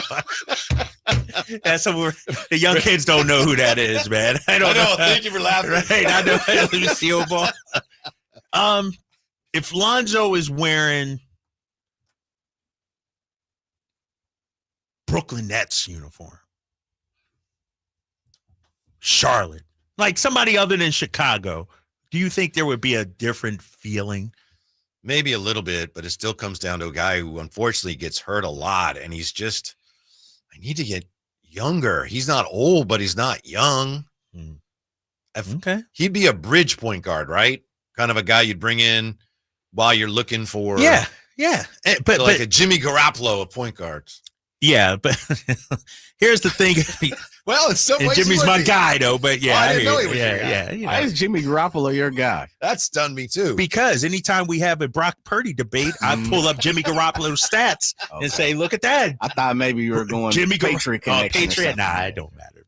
But the thing about Lonzo, and you're right, he would probably be a bridge guy. But in terms of if he gives you like timetable, Zach, Domas, with this core, we ain't got much time. I mean, all these guys are bridge guys, to be honest with you. Mm-hmm. If we're talking, winning the championship, what's Domas now? 28? Zach 30? DeMar 35? Like 3 years from now, none of these guys might be here. Do me a favor. Tell Drapes what you think. Give us a call. Lonzo Ball. 339-1140, 1-800-920-1140. I feel like sometimes he won't listen to me and he won't listen to Jay. Maybe he'll listen to you. What do you think? Also, we'll tell you who the Kings may have to compete with for Jake LaRavia. And I still got to tell you about this incredible OKC. Oh, yeah. We got all that still to come here with the Drive Guys. Special Lucille Ball edition today on Sacktown Sports. The Sacktown Sports 1140 newsletter right to your email. Get your latest on the Sacramento Kings, Athletics, and Republic FC with the Sacktown Sports 1140 newsletter. Visit sacktownsports.com to join. Progressive has great customer service, and it's easy to reach us because great and easy is the way to be. Like salads, great for you, and so easy you can put any group of veggies in a bowl and it's a salad. A full carrot with a head of cabbage, weird, but still a salad. 1 radish and a couple of green beans, also a salad. 14 blueberries, half an onion, and a sunchoke. Odd, yes, but an odd salad. So contact Progressive's customer service by phone, app, or online. It's great and easy, just like salad. Progressive Casualty Insurance Company and Affiliates. You ever try fixing your car and realize you're missing that one part? Yeah, been there. That's why eBay's my go-to. They've got millions of parts, guaranteed to fit. I'm talking brake pads for when yours have seen one too many miles of stop and go. Oil filters, because you don't mess around with your engine care. Even got this cold air intake on my watch list. I might just go for it. To keep the ride cool and your DIY streak hot. Find all the parts you need at prices you'll love. Guaranteed to fit every time. eBay. Things people love. Eligible items only. Exclusions apply. Want the best movie experience in town? Join Sacktown Sports IMAX Pass by visiting sacktownsports.com. Sign up today. You can win tickets to see this week's films at the Esquire IMAX Theater.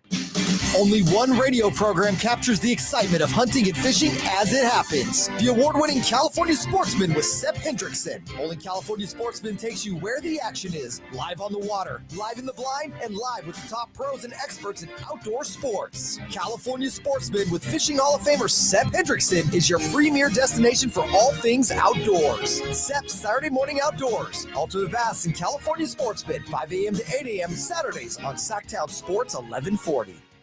Summer's almost here, and so are popsicles, pool days, and a lot of smiling. Make sure your kiddo's smile is ready with a visit to Kids Care Dental and Orthodontics. Our expert team makes dental visits easy and fun with sensory-friendly hours for kids who need a calmer environment. We can also accommodate same-day treatments, and to save you time, if your child needs multiple treatments, we can often do them all at once. Appointments fill up fast, so don't wait. Beat the summer rush and schedule online at kidscaredental.com. That's kidscaredental.com, where healthy, happy smiles begin.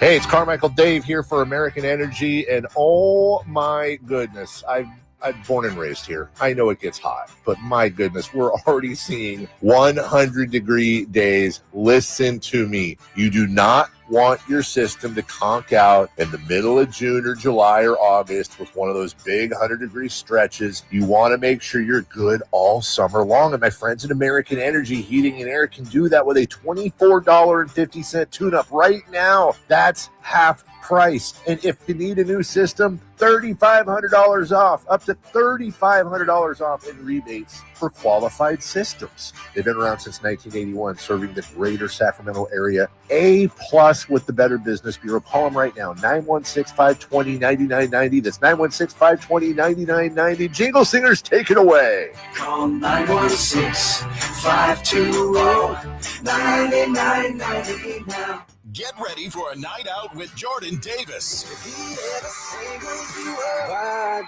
It's Country in the Park 2, Saturday, September 13th at Cal Expo. Along with the special guests, Mitchell Tenpenny, Low Cash, Vincent Mason, and Abriana. Make it a family day out with food trucks, games, dancing, and more. Saturday, September 13th at Cal Expo with Michelob Ultra. Tickets are available now at CITPFest.com.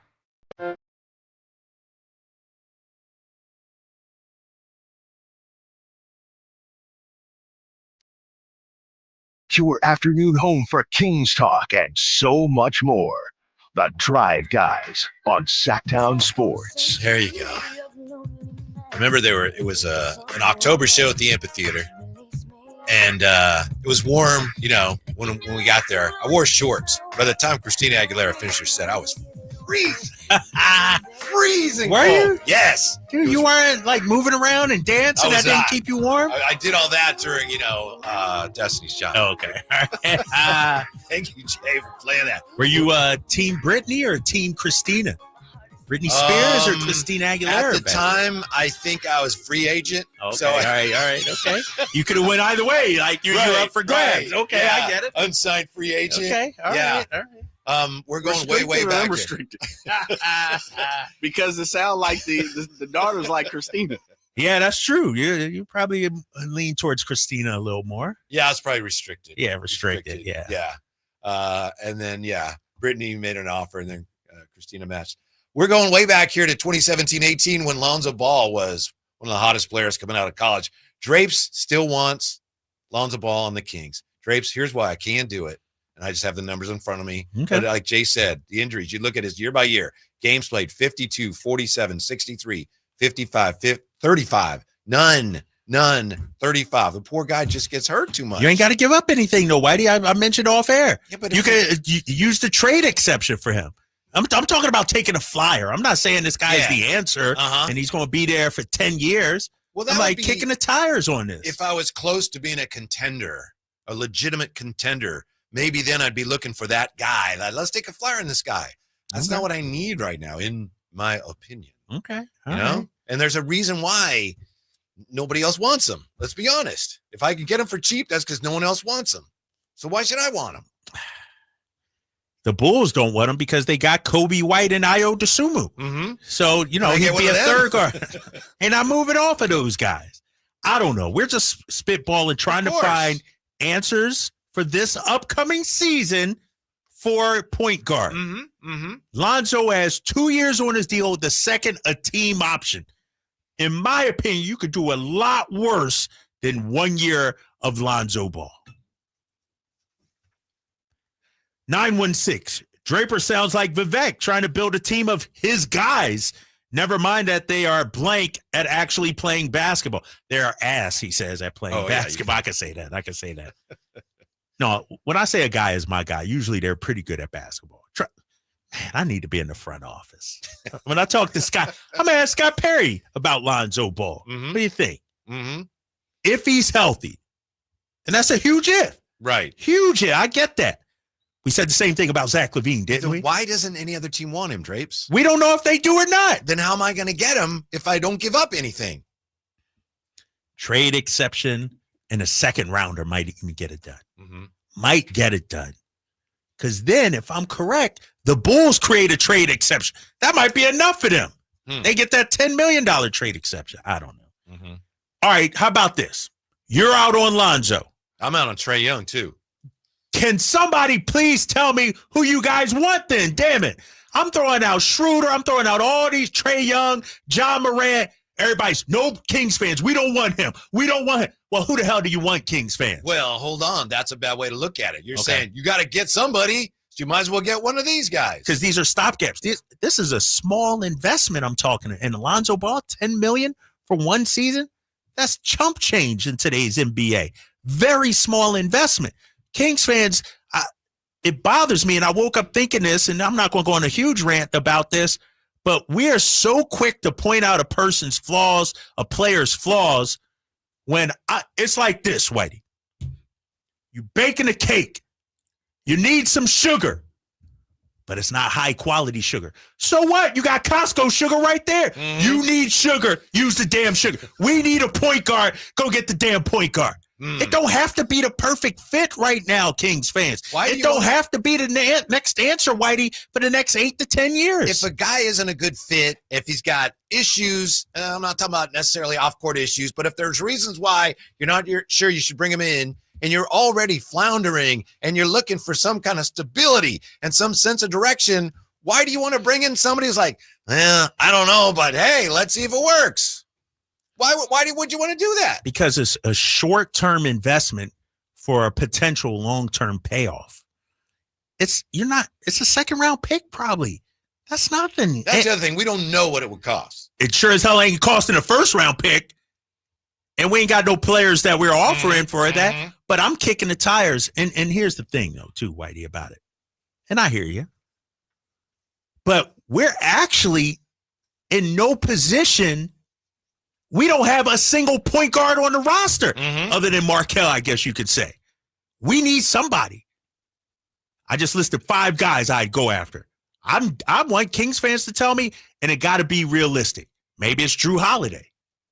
Maybe, but we had that discussion. Oh, he's too old. He's this, he's that. Who's the perfect guy then?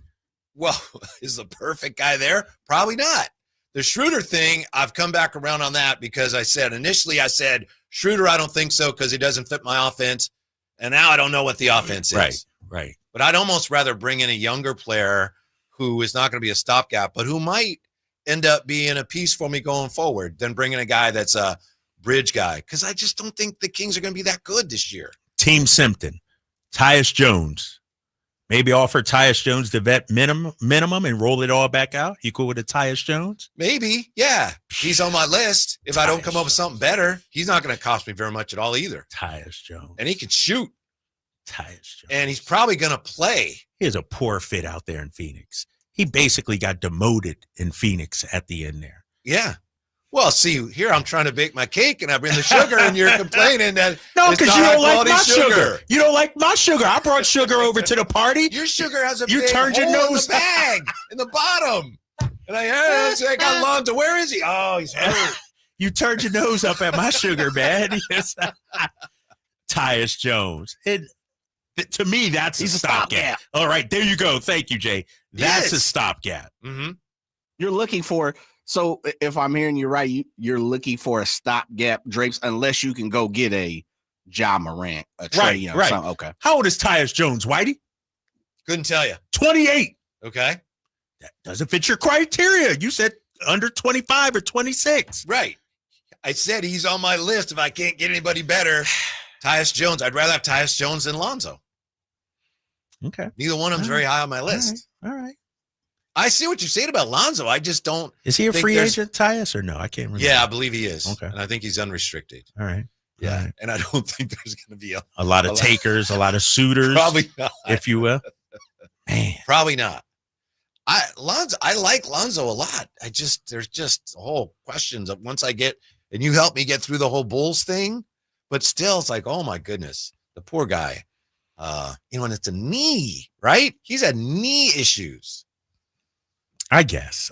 My thing is, there are some knee issues, but he's coming back from that. You know what I mean? It'd be different if this was 3 years removed from knee issues and he's still, he just played his first season. They brought him back slowly, you know? We need to get Stacey King. I got to text Stacey King right now about Lonzo. So Drape. So then, if you get Lonzo, who do you go get to back him up? Now you're not getting 2 point guards, I don't think. Isn't that if you're getting Lonzo, it's super risky, and you're kind of repeating what you're gonna do, what you did last year, because then you'll be looking for Malik Monk and or Keon or one of those guys to be your point guard again. So if you get Lonzo, you kind of need a safety net. You kind of need someone else in terms of games played, somebody that someone that can actually play point guard, because we'd be in the same position as we were in last year. Maybe you do. Maybe you do get somebody. I'm thinking he's a guy that you kick the tires on and see what's there. If it doesn't work, minimum damage. $10 million in one season, that's not going to set you back. That's not going to hamper you going forward. My fear is if I kick his tires, he's going to miss 6 months. My boy from the 916. I take Lonzo over Tyus Jones. Okay, there you go. I'd probably do it too. Damn, Jay said he do it too. Somebody said the perfect guy is Halliburton. LOL. Yeah. Somebody mentioned Terrence Mann. I've been looking at him. He doesn't defend much, but he is young. Is he a point guard? He plays point. Oh, okay. He's listed as a point guard. He's more of a combo guy, though, right? Okay, all right. There have been some overlooks. I mean, if we're talking about the Kings, we talked about it last year. I think me and Drapes are on a little bit. Like the Josh Giddeys, guys like that were distress assets that you could see had a little more to the punch, and they've come out and do things. The problem with Lonzo is he just doesn't play. You just don't know what you're getting for it. Right. I hear what you're saying, Drapes. I like Lonzo. I think we all like Lonzo. Yes. As a ball player, I'm rocking with Lonzo. I'd rather see him play somewhere else real quick, and it's okay.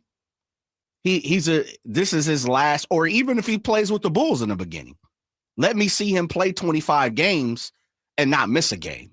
Okay, now I'll take you for the rest of the year, and that's a stopgap. And if we have a second year, which will be an option, then I'm willing to do that until we can find a guy. Shooting is really, really hard, especially at the NBA level. And I have great admiration for anybody like him who couldn't shoot and then figured it out and became a very good shooter. That's really admirable. So I have no issues with him or his character or how he plays. It's just, can he play? Like Jay said. That would be a huge find. If he can give you 65 games, 30 minutes a night, that would be a massive risk versus reward. I think it's low risk, fellas. I honestly, I think it's low risk.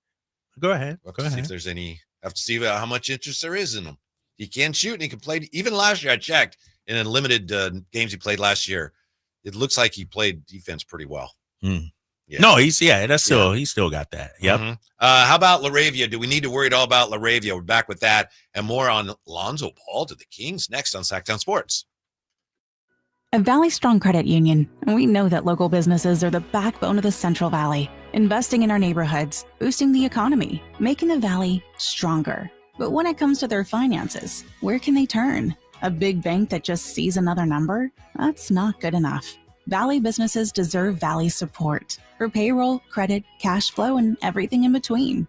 Valley Business is Valley Strong. Learn how our cash management services can support your business at valleystrong.com. Finally, an easy way to find home improvement contractors. Just visit subcontractorsunited.com and simplify your search for home services professionals. From cabinets to windows, roofing to plumbing, Subcontractors United is an easy, simple way to find and hire a home improvement contractor. And you never have to give up personal information. So no harassing phone calls like you get from those other websites. Subcontractorsunited.com is sponsored by D&D Cabinets and Savage Design. How can you free your team from time-consuming office tasks? Amazon Business. Smart business buying tools enable buyers to find and purchase items fast so they can focus on strategy and growth. Free up your teams and focus on your future. Learn more at amazonbusiness.com. Check engine or ABS light on? Take the guesswork out of your warning lights with O'Reilly Veriscan. It's free. Ask for O'Reilly Veriscan. O'Reilly Auto Parts. Oh no, stomach issues again? Stomach issues? Who are you? Your pancreas. I could be the real reason for your diarrhea, gas, bloating, stomach pain, or loose oily stools. I thought it was my stomach. People often do, but any of these symptoms could mean having a condition called exocrine pancreatic insufficiency, or EPI. With EPI, the pancreas doesn't release enough enzymes to break down food, but EPI is manageable. Use the symptom checker on identifyepi.com and speak with your doctor. That's identifyepi.com. Sponsored by AbbVie. Progressive knows if you have to choose between everyday life and your RV, RV wins. What, are you going to take the RV to the lake or clean out your closet? RV wins! Putting the dishes away or taking the RV camping? RV wins! Cleaning the fridge or taking a trip to the beach? RV wins! You might want to clean the fridge real quick because, mold. We clean out the fridge, then take the RV out. With Progressive, you can bundle your RV with your home or auto and save with a discount and spend more time enjoying those savings in your RV. Progressive Casualty Insurance Company, affiliates, and other insurers. Not available in all states and situations. Do you find yourself stuck in a timeshare? Get the real facts about the timeshare industry and your options for cancellation. Chuck McDowell, founder of Wesley Financial Group, has put together a free information guide that reveals the secrets the timeshare industry doesn't want you to know, including the 5 ways to get rid of your timeshare. Get this timeshare cancellation guide absolutely free. Call 800-932-5858. That's 800-932-5858. 800-932-5858. The Giant Summer Sale is here. Get giant savings on our Giant selection only at Folsom Lake Honda, your one-stop Honda shop. Looking to own or lease? Save during the Giant Summer Sale and drive a brand new Accord or Civic. Visit us today at FolsomLakeHonda.com, your one-stop Honda shop. As a family-owned and operated dealership since 2009, customer service is our #1 priority. Our customers love doing business with us, and you will too. Folsom Lake Honda. Go to FolsomLakeHonda.com. Your one-stop Honda shop. When you're young, life is full of choices. Don't let opioids like highly addictive and deadly fentanyl take away your life with just one wrong pill. Addiction is a disease that can affect anyone at any age. But there is a choice to get help for this disease. Find medically proven treatment options, including virtual, at choosemat.org. Tricking if you got it, what you asking? Sure you know that I got that cash. You don't even have to ask. Have anything you want. Your home for Kings basketball for over 25 seasons. Sacktown Sports. We began the show talking about Tibbs firing, what it means, why coaches are getting fired all the time, who might be next. And now we're talking about Kings again, of course, and all their offseason plans. Search for a point guard. Kyle Draper says, based on what Evan Siddery reported today, that he'd be in on Lonzo Ball. Yeah, low Lonzo risk, Ball. $10 million, 2-year deal, team option, second year. I don't think it would cost us much of anything, maybe a second-round pick. We got a trade exception we can use to get a guy like Lonzo. He's a guy I'd probably kick the tires. Mm-hmm. There's a lot of people, at least on the text line, who are with you. Lonzo's injury is the whole reason we can actually get him. Low risk, potential, high reward. If you wait on Lonzo until he proves how healthy he is, he will no longer be cheap, says the 916. Then there's this from somebody else in 916. I would tell Devin Carter, you get a full season of 30-plus minutes as our starting point guard. Tank, please, and thank you. We are okay with a bad team if they are a young and there is a plan. You're out of touch with your fans if you think we want to win now with an old-ass team that will get bounced in the play-in. So it does. I didn't even see that one. Okay. Bring into focus this whole issue of, okay, bringing in Lonzo, where does that fit in terms of where we're trying to get? That's where he doesn't fit to me, is he just kind of, then I feel like I'm on the hamster wheel again, or I'm just trying really hard to be a pretty good team. Well, here's the thing with Lonzo. If it does work, he's 27 years old. You got your point guard for the next 5 to 7 years if he does work. If it doesn't, it's only 1 year, and you'll probably know very early on. If you bring Lonzo in at $10 million, that's not starter money. That's not, we're making a commitment to you, he's our guy money. If it's $10 million and it doesn't work 20 games in, 30 games in, all right, you're coming off the bench, Lonzo. Like, I don't see how it could negatively, unless we're turning the keys over to Devin Carter, I don't know. I don't know, man. I wish we could do that. I don't think that's a realistic. Do you think I that like ever to, will be an option? Do you I don't think know. he's a point guard? I don't know. It looks to me like he's a guy who probably can play some point guard. Okay. What do you think? A I don't combo know. guard? I think the jury is still out. Combo guard, maybe a good role, 6-man or something. If he's a rotational piece going forward, starting this year for the next 4 years, whatever. If he's a solid piece of your rotation, that's a win. And I think his ceiling is potentially higher than that, but that's a win. But full-time point guard, that's probably a little over-ambitious. I'm with you on that. Somebody says develop Carter and Keon from the 916. Keon is not a point guard. Not a point guard. I love Keon. He is not a point guard. I agree with you on that. If Devin Carter is only a rotation player, role player, bench guy coming off the bench, then we botched the draft. Did we? Here's because I think we're talking lottery picks here, Whitey. Yeah. And I know it's back into the lottery. I get that. But damn, we've had some very good lottery picks. Mm-hmm. We hit it out the park with only one, and we traded him away. It's like, can we at least get somebody like a bona fide starter out of these lottery picks? Yeah. To me, though, Devin was what, 14? 14. Yeah. 13. 13? Yeah. Okay, thank you. Yeah, he still has a potentially high ceiling. I'm just saying, if a guy you get at 13 in a draft that people weren't crazy about, if he ends up being Peyton Watson, solid piece for you, I feel like that's a win. But I also feel like he still could be more than that. But I don't feel like that's a massive failure. I don't feel like it's a failure at all if he's a solid rotational. He has to be a starter, as far as I'm concerned. Really? Yeah, I'd love that. If he's, Chris Dunn, let's say. Chris Dunn was a lottery pick. Mm-hmm. If Devin Carter turns into that, you okay with that? Now, mind you, Chris Dunn got pushed around and moved around several times before he finally found a spot. Like, he never became the player he was supposed to be, right? Right. That's what I'm worried. Yeah. Like, solid career, nice player. Yeah. Is that what we hope for Devin Carter? Or is it because it's a lottery pick? Are the expectations higher? I don't know what the expectations are. I can only speak to my expectations. I think there's still some work to be done there, and I think he's still got a potentially high ceiling. I don't see him as being like a building block, like he's going to be our starting 2 guard for 10 years. Do you? I mean, that'd be great. It could still happen. Devin Carter? Yeah. Yeah, I don't see it. Some people see him as he's a point guard. Give him the keys. Let him see if he can be your point guard next year. I don't see that either. Yeah, I don't see it. Campio says your lottery pick should be a starter, ideally. I don't know. And I feel like that's sure ideally, but it doesn't work that way. But you got to be a top 6, 7 guy though, right?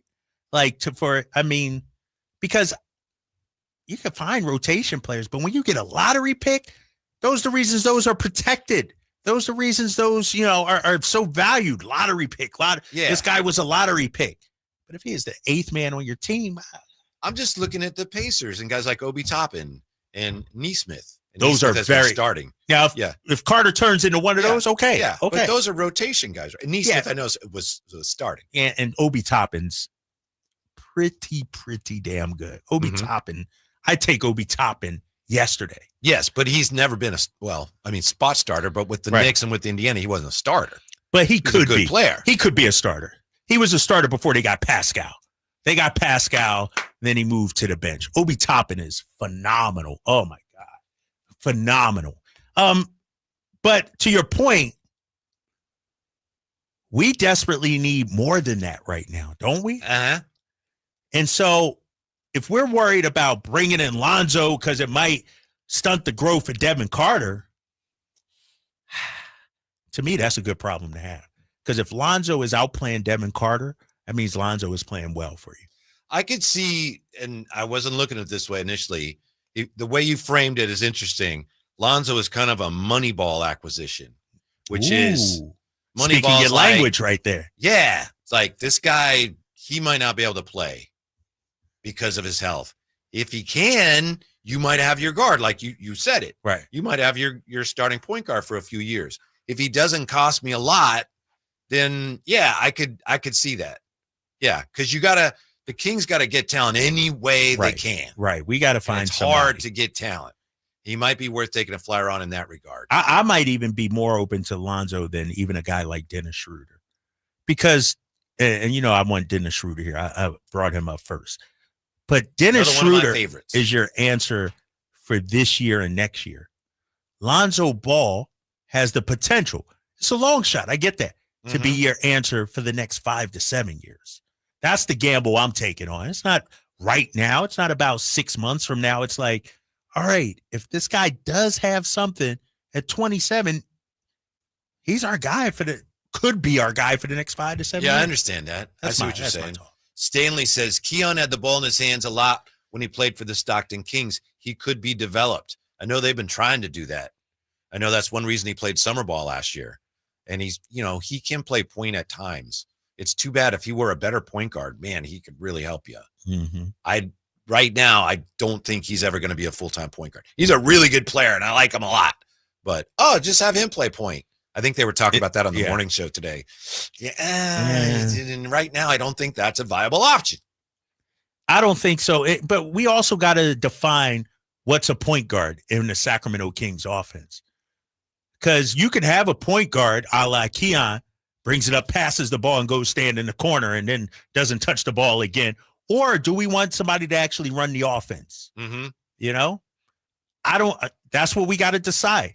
Keon is not that, a guy that runs the offense. Yeah. And so I'm looking at Davion, Tyus Jones.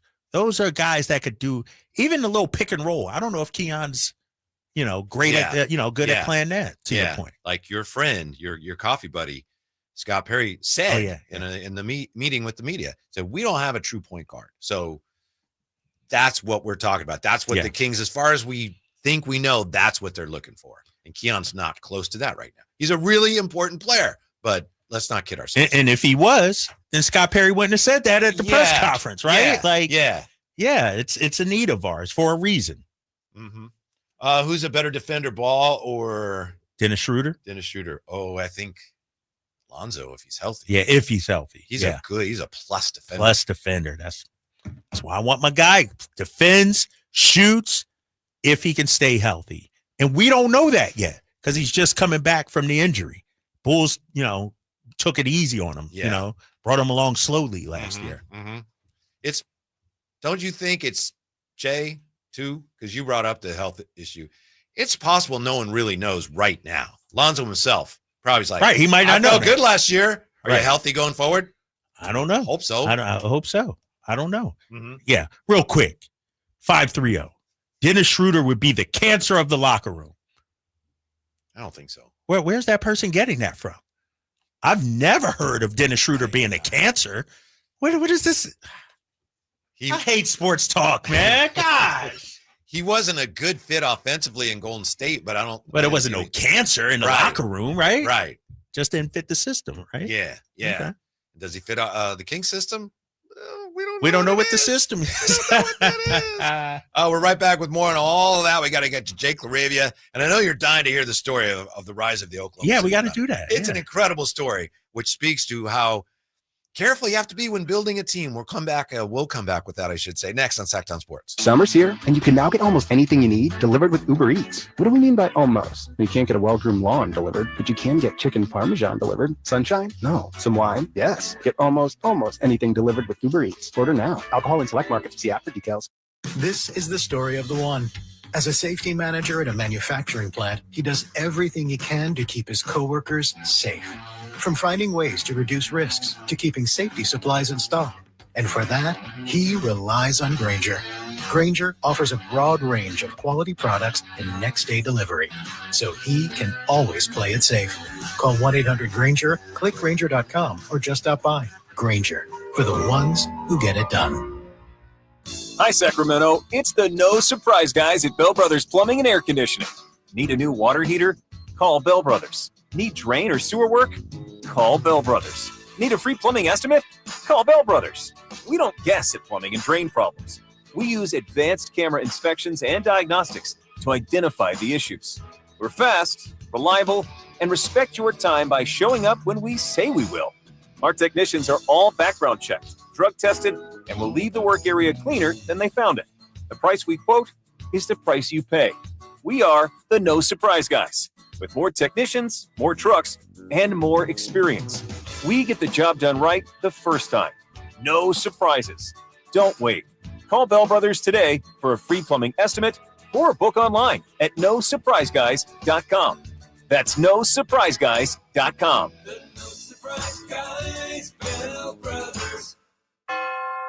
Come check out Capital Casino, Sacramento's #1 poker room with the most variety of table games in the region in a safe and friendly environment. Plenty of well-lit parking available, conveniently located in downtown Sacramento. And remember, Capital Casino has the best food, the best service, and the best action. 411 North 16th Street in downtown Sacramento. For more information, log on to capital-casino.com and please gamble responsibly. 1-800-GAMBLER. Hi, I'm Alan Stiles. Injured at work? Call Downtown. Downtown LA Law Group, California's leading injury law firm. With over 40 lawyers throughout California, they've won over $500 million in settlements. Downtown LA Law Group will get you compensation for your work injury. You don't pay unless they win. That's right. You pay zero up front. Call Downtown. Text injury help to 40222. That's injury help to 40222. Visit them at calldowntown.com.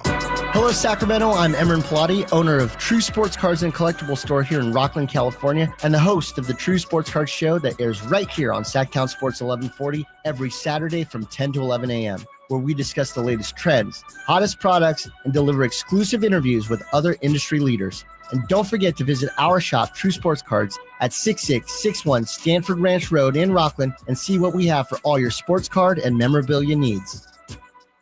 KHD HD1 Sacramento, KYMX HD3 Sacramento. From the Power Business Technology Toshiba Studios. This is Sacktown Sports 1140.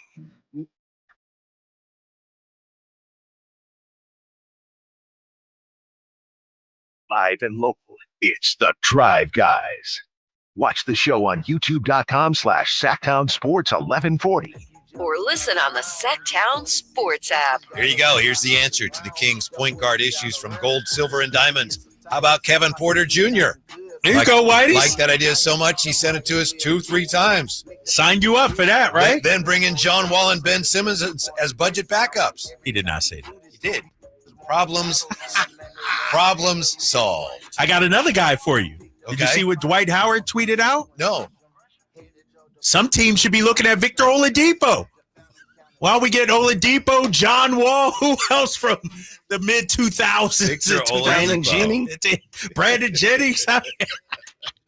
Unbelievable, man. Victor Oladipo actually factors into this story I want to share with you real quickly. Okay. This was in The Athletic today. Anthony Slater put this together. He's going to probably, I think, join us tomorrow. Where did the rise to power all start for the Thunder? Ooh. I think this is incredible, and it speaks to how tricky it is to put a team together and how when you do it well, it's sheer genius. So you go back to 2007, Steve Kerr, he tells the story. He was the general manager of, do you remember, the Phoenix Suns? Yeah, Phoenix. Yeah, I remember that. So his job, and they were a good team then. They would win 50 games a year. So his job as a GM in the Phoenix Suns was this. Sarver, the governor, said, hey, you're the GM. We got to get we're $8 million over the tax. You got to get us $8 million. Yeah, you got to cut our salary. Cut his salary. So Steve Kerr's like, okay. So he looks at everything. He says, the way I can do that is I got to trade Kurt Thomas. Okay. If I trade Kurt Thomas, we're good. It's 2007. So he looks around or calls and realizes the only team with enough room to take Kurt Thomas is the Seattle Sonics. Yeah. Sam Presti is a young GM just starting there. And he knows Sam Presti from his time with the Spurs. So they start to talk, and Sam Presti's like, yeah, we could probably do that. We're going to need a little something for it. So Steve Kerr says we end up, and they won 55 games the next year. They were fine. They send Kurt Thomas to Seattle, who would become OKC. In order to get Seattle to do that, they also had to send 2 first-round picks. 2 first-rounders. So, and Slates writes this. I didn't even read the article, but I know where he's going and you're going.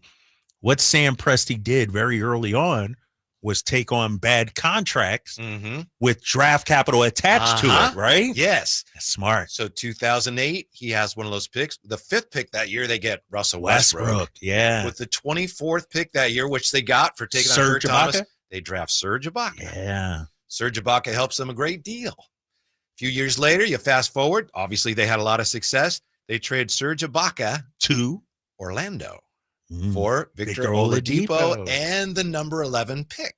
Domas. They end up picking Domas. They end up trading Domas and Victor Oladipo to Indiana. For who?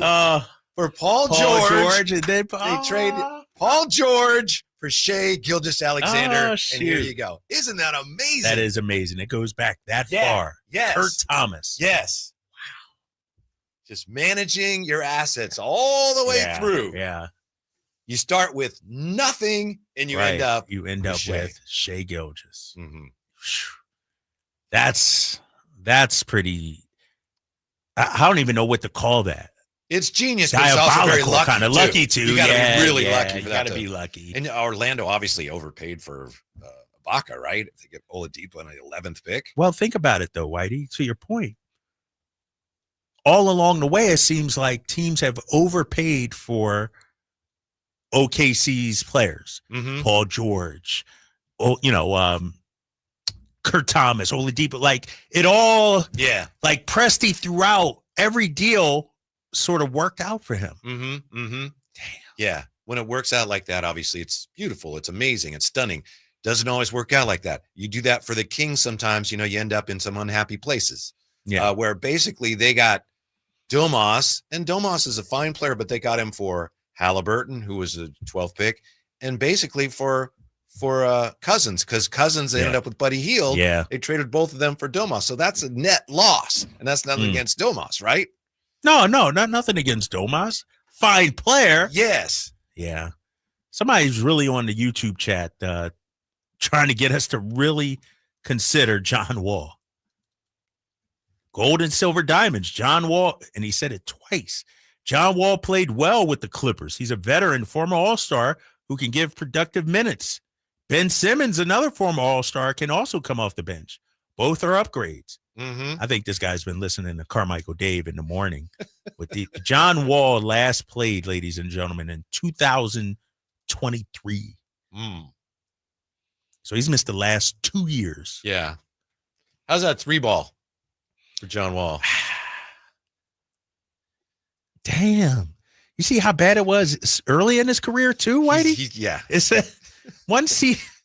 he played 66 games one season and shot 42 threes the entire season and made 7% of them. That's historically bad. Yeah. He was 3 of 42 his second year in the league. Damn. Yeah. And that last year with the Clippers, he shot 303 from the 3-point line. I don't think he's a viable option. I don't think there's any even discussion there. This was 10 years ago, maybe, but not now. Not now. As far as Ben Simmons, I don't want to wander too far down that path. I could actually almost be convinced to take like you said, a money ball type flyer on him, but it's pretty clear that the poor guy, for whatever reason, I don't know that he wants to play basketball that badly. Right. And something like that, it's like, I wish you the best, but I'm not going to give you money to do something that I know you don't even want to do. I'm looking at it. You talk about a guy that doesn't play. 18 games this past season for the Clippers, 33 for the Nets. It was 51 this year combined because Brooklyn and the Nets. 15 with Brooklyn, 42, 58. This guy doesn't play at all. Right. And to your point, he's not impactful at all right now. Right. Maybe when he was younger, he was the rookie of the year, 3-time All-Star. Has there been a faster fall from grace than that guy? Not one that I can think of. Damn. It's like Tim Tebow-esque almost. Yeah, you're right. He went from All-Star in 2021 to 42 games in 23, 15 in 20. It just went, it's like two separate careers. Right. On the text line, this is Ramsey. Thank you, Ramsey, for checking in. John Wall is an analyst on NBA TV. Need we say any more? Not at all. Right. Not at all. I think that ship has sailed for John Wall, too. Mm-hmm. I think he's on to the next stage of his career. Drapes, I'm sure Jay remembers this around 2016. DeMarcus used to talk about someday me and John Wall, we're going to play on the same team. You know what's crazy about that? I was working in Louisville, Kentucky. And at the University of Kentucky, they hired a head coach by the name of John Calipari. This is my last year there. His big recruits, John Wall and DeMarcus Cousins. Mm-hmm. I left that November, and I never really got to see them play. But you talk about two guys who were at the top of their class and never really realized their full potential in the league. Crazy. It's almost like Mike Conley and Greg Oden when they were coming out. Mm-hmm. Couldn't miss. Those two guys were yeah. the best. Never really fully, especially Oden, realized his potential. John Wall is a guy who, through no fault of his own, got passed by the three-point Steph Curry. era. Well, Yeah, he was so fast, and he was a fine player, but he was never, like you just looked at the numbers, never a very good shooter. And we're at a point now where if you're a point guard and you can't really shoot. It's tough for you to really have much of an impact offensively. So fast, though. So fast, unstoppable, fastest man with the ball in the league. And when I was in Boston, him and Brad Beal, those used to be some good series with the Celtics back in the day. Yes. Celtics got them. Otto Porter Jr. Yes. Those were the days, man. Kelly Oubre. You're taking me back, man. I don't even remember who else was on. Marcin Gortat, I think, might have been the big man on that team back then. Missed those days. Mm-hmm. We'll come right back with a look at Jake LaRavia. Do we have to worry at all about Jake LaRavia? Is he coming back here? If he doesn't go here, where else is he looking? We have the answer to that question when we come back to Sacktown Sports. Ooma. What was that? That is business phone bliss with the Ooma cloud phone system. It handles all our voice, video, and messaging needs. You sound very calm. I am. Ooma has everything I need to run my business more efficiently, like virtual receptionist, call routing, and video conferencing. And it starts at just $19.95 per month per user, plus taxes and fees. Ooma. Nice. Find your business comm at ooma.com/radio.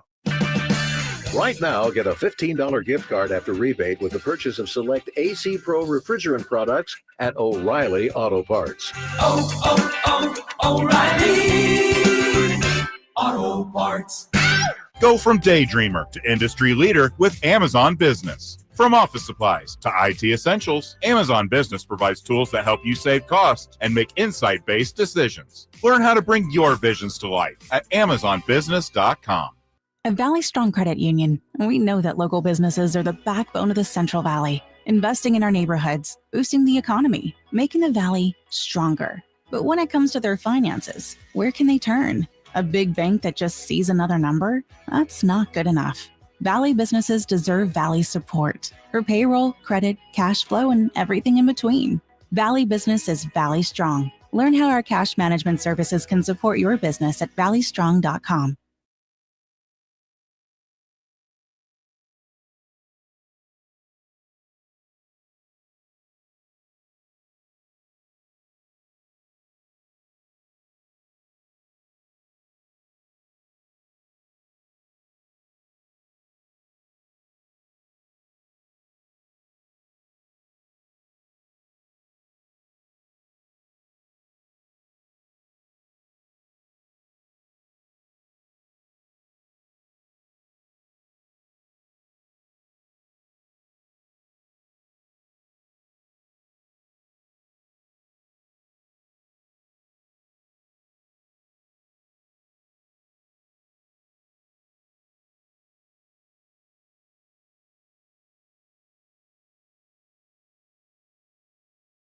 Platforms there. Oh, well, it's too bad the Kings hired Doug Christie before they knew that Tibbs was going to be available. I saw that. I understand it, but it's like, nah.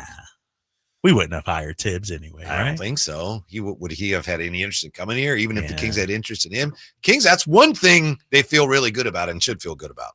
What, their coach? The coaching situation. I agree, man. And not only the head coach, the staff that's being put around. Mike Miller, Bobby Jackson, Mike Woodson. Like, that's a veteran staff Doug has around him. I'm liking that.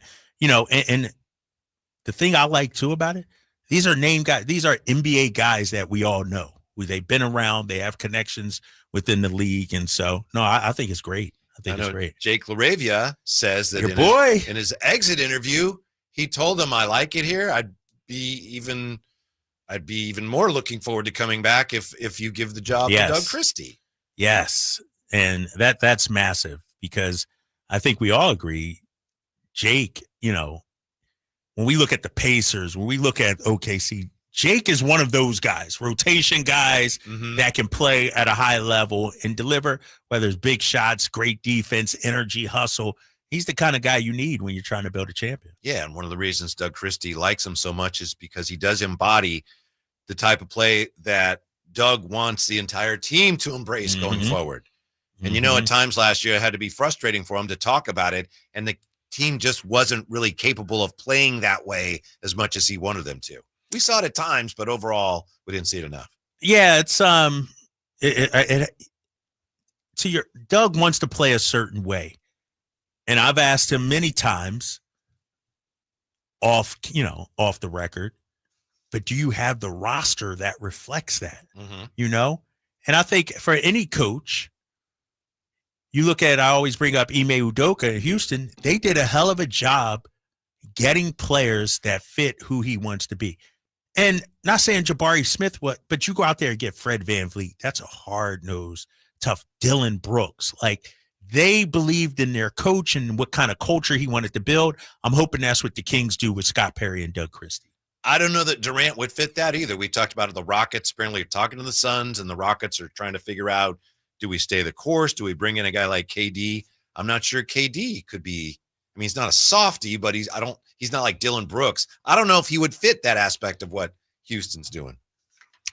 Yeah, but and that's why you surround him with those kind of guys, those dogs, if you will. But I don't think KD ever backs down from the smoke or anything like that. The challenge when he faces LeBron usually plays his best. Like, he rises to the occasion, those big time matchups like that. Jake LaRavia did this interview. We've been talking about it for weeks with Basketball Insiders. If LaRavia doesn't end up back in Sacramento. And who said this? This is Basketball Insiders. This was an interview with Jake LaRavia. Okay, yeah. He hopes to land on a young up-and-coming team looking to contend for championships soon. Aside from Sacramento, LaRavia mentioned, so it's important, LaRavia said this. LaRavia mentioned Orlando, Detroit, San Antonio, and Denver as possible teams he would want to play for. So knowing that Jake LaRavia has stated publicly and privately, I would like to stay in Sacramento, knowing that it's tricky contract-wise for the Kings, and knowing that he also would like to play Orlando, Detroit, San Antonio, and Denver. How worried should we be, Drapes, about the Kings keeping him? What was the teams again? Orlando, Detroit, San Antonio, and Denver. Now, it's possible that he is going to make sure there's no way forward with the Kings before resorting to that, but it's also possible that he'll talk to the Kings, but then if one of those teams comes around, hey, all right, Orlando, what do you got? Well, what's scary about that is, why are those teams the ones he mentioned? Does he know something? Has his agent told him maybe there might be some interest there? According to this, it's because he hopes to land on it. He's looking at a young, up-and-coming team that wants to contend for a championship. Now, maybe there is more to it, as you said, but according to this OKC interview, Minnesota's young up-and-coming. I mean, it's well, one thing we know, we are not that. Right. Like, let's call it what it is, right?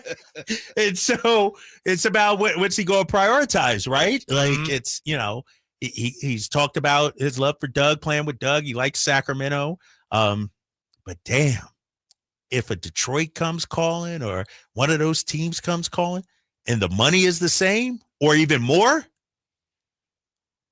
why'd you bring this story up, man? Because now I'm feeling less optimistic about Jake signing. I have the exact same reaction. I've been kind of assuming that, I think this is going to work out.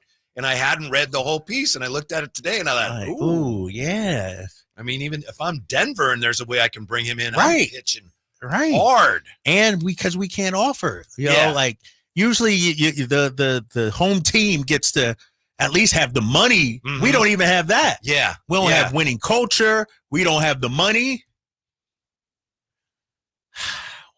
We have to make some big time. I was in a good mood. Promises. Get your boy Emmer and give him part of the shop or something like that, right? 20% ownership or something like that. Give him the Draper special? Yeah, 50% off, whatever. Man. Yeah, reading that and hearing that, the only issue is hopefully those guys don't have interest. If you're Sacramento, hopefully those teams aren't interested in Jake. Yeah. Damn. Yeah. It's like, hey, I like playing with Doug, and you can give me $5 million this year, but San Antonio just called me. Right. You get to play with Wemby and what if Dallas calls or so? I don't know if Dallas can. We're up against it. Maybe. And the problem is we don't have he doesn't have any strong ties here. It'd be different if he played here 5 years. Played here 25 games, if that. That's why Drapes, I'm not sure if he's just being nice, and I'm not. By including Sacramento? Yeah, I'm not accusing him of being dishonest or anything. I appreciate it. But, I love it here. Is it really, man, I want to stay here, or I would like to stay here, but I have some other things to look at. Yeah, because I don't even know if Jake had the opportunity to fall in love with it here. He's staying in the Sawyer Hotel, probably. It doesn't take long. I get it. But he's staying in the Sawyer Hotel. 25 games, injured part of it. Yeah. Eric Hughes smoking Q's. Maybe Drapes can get him a few new Mercedes. Don't get me started on the Mercedes right now. I'm a little in my feelings right now about the Mercedes. Really? I have to tell you off air on that. I'll have to tell you off air. It's in the shop right now. Smell a gripe coming. I'm not going to say it, but it's in the shop right now getting some work. Oh, that happens. Yeah.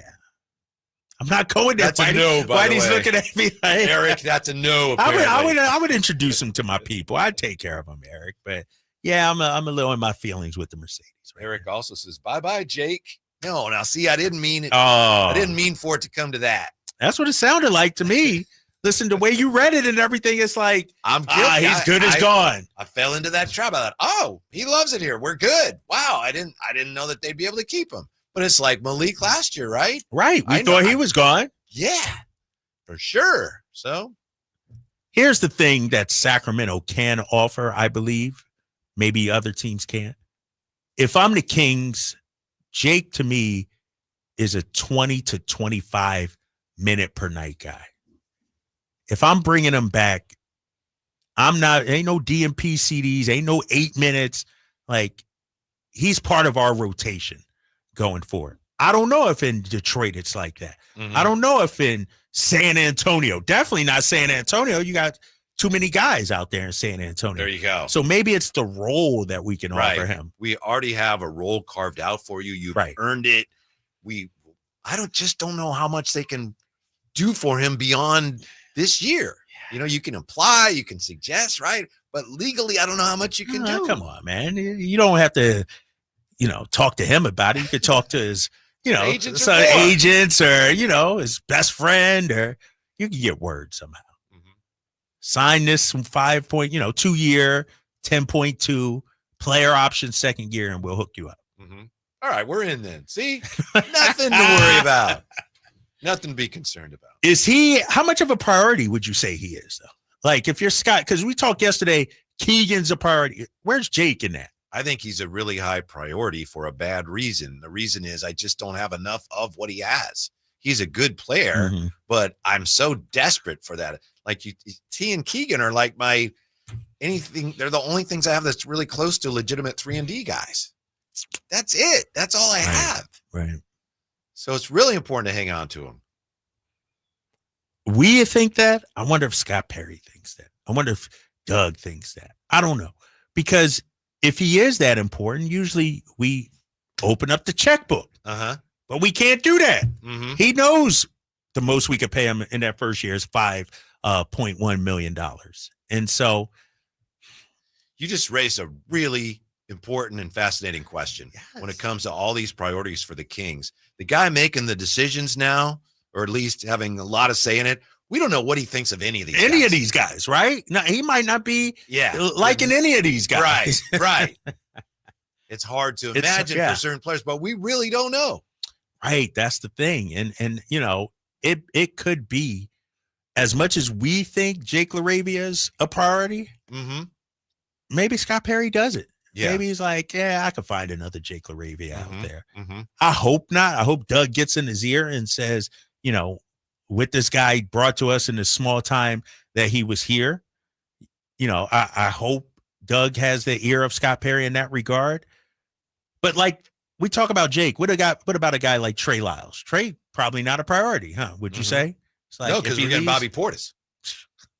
Scott Perry's guy's Bobby Portis. That's true. Maybe. Yeah. Maybe. Yeah. Your friend Gold, Silver, and Diamonds comes back with, I think Scott Perry will let Jake walk. Perry wants to build his own new team. I don't know whether he does or not, but that's something you got to consider. Yeah. Who knows? Hopefully we'll find out soon. I tell you what, you mentioned Bobby Portis. Hold up now. Let me check this here. Let me go back a few years. I don't know. Didn't he play one season with Zach in Chicago? Or 2 seasons? Now we're getting all the Chicago Bulls back, right? You're right. Yeah, I forgot forgot he was a Chicago Bull there. I did. Let's talk about this A's thing. How's that going? A's in Sacramento continue to struggle. We will look at that. Then we'll get back to the Kings and the NBA. That's next with the Drive Guys. Get ready for a night out with Jordan Davis. It's Country in the Park 2, Saturday, September 13th at Cal Expo. Along with the special guests Mitchell Tenpenny, Locash, Vincent Mason, and Abriana. Make it a family day out with food trucks, games, dancing, and more. Saturday, September 13th at Cal Expo with Michelob Ultra. Tickets are available now at CITPFest.com. Progressive knows when you're in your RV, you're already on vacation. That's when you become Vacation You, who just camped where there's absolutely no shade. Even though regular you burns easily. In fact, Vacation You burns too, but is too stubborn to admit it, which is why regular you gets in trouble at the dermatologist, because Vacation You doesn't do doctors. So bundle your RV with your home or auto policy and earn an automatic discount from Progressive. And spend the savings on the both of you. Progressive Casualty Insurance Company affiliates and other insurers. Not available in all states or situations. Oh, I gotta get business cards printed for my entire staff, but where do I even? That was easy. Oh, okay, Staples. But can I have bigger stuff printed too, like huge signs and banners? That was easy. Nice. And what if I had to ship a package? That was easy. Have my passport photo taken? That was easy. Coffee and snacks? That was easy. What about the latest laptops? That was Earbuds easy. and headphones? That was Office easy. chairs? That was easy. I think I also need to get some Staples. Seriously? I had to ask. For everything your business needs to get the job done. Staples. That was easy. An Australian hiker travels to the American West to walk a wilderness trail. Wasn't afraid to be out on his own. But Eric Robinson vanished in the high Uinta Mountains. I remember thinking, Eric, what were you thinking, mate? I'm Dave Cawley. Join me on my podcast, Uinta Triangle, where I travel the world to answer the question, what happened to Eric Robinson? Follow Uinta Triangle. That's UINTA Triangle on Apple Podcasts or wherever you listen. Summer's almost here, and so are popsicles, pool days, and a lot of smiling. Make sure your kiddo's smile is ready with a visit to Kids Care Dental and Orthodontics. Our expert team makes dental visits easy and fun with sensory-friendly hours for kids who need a calmer environment. We can also accommodate same-day treatments, and to save you time, if your child needs multiple treatments, we can often do them all at once. Appointments fill up fast, so don't wait. Beat the summer rush and schedule online at kidscaredental.com. That's kidscaredental.com, where healthy, happy smiles begin. It's about time they Fix that pothole. Invented better windshield wipers. made an internet that just works. Fidium Fiber Internet, starting at only $30 a month. It feels like Fidium.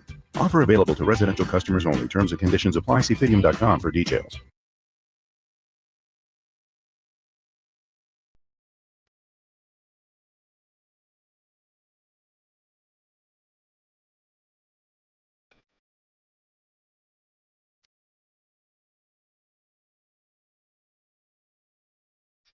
The only station in Sacramento giving you local sports coverage from 6 a.m. to 6 p.m. Monday through Friday. Sacktown Sports. Look at Jay playing a little Benny Goodman. Ah, Yeah. how'd Jay know about this? And the orchestra. Taking a chance on love, Jay. You say that's the Yes, track? sir. Benny. This Benny was good. a huge hit, Trapes. A huge hit in the year. You want to guess? Any idea? 1958. 1953. No, 1949. 1943. Okay, Right 1943. there. Okay. You did 1943. All right. You know this off the top of your head? No. All right. No.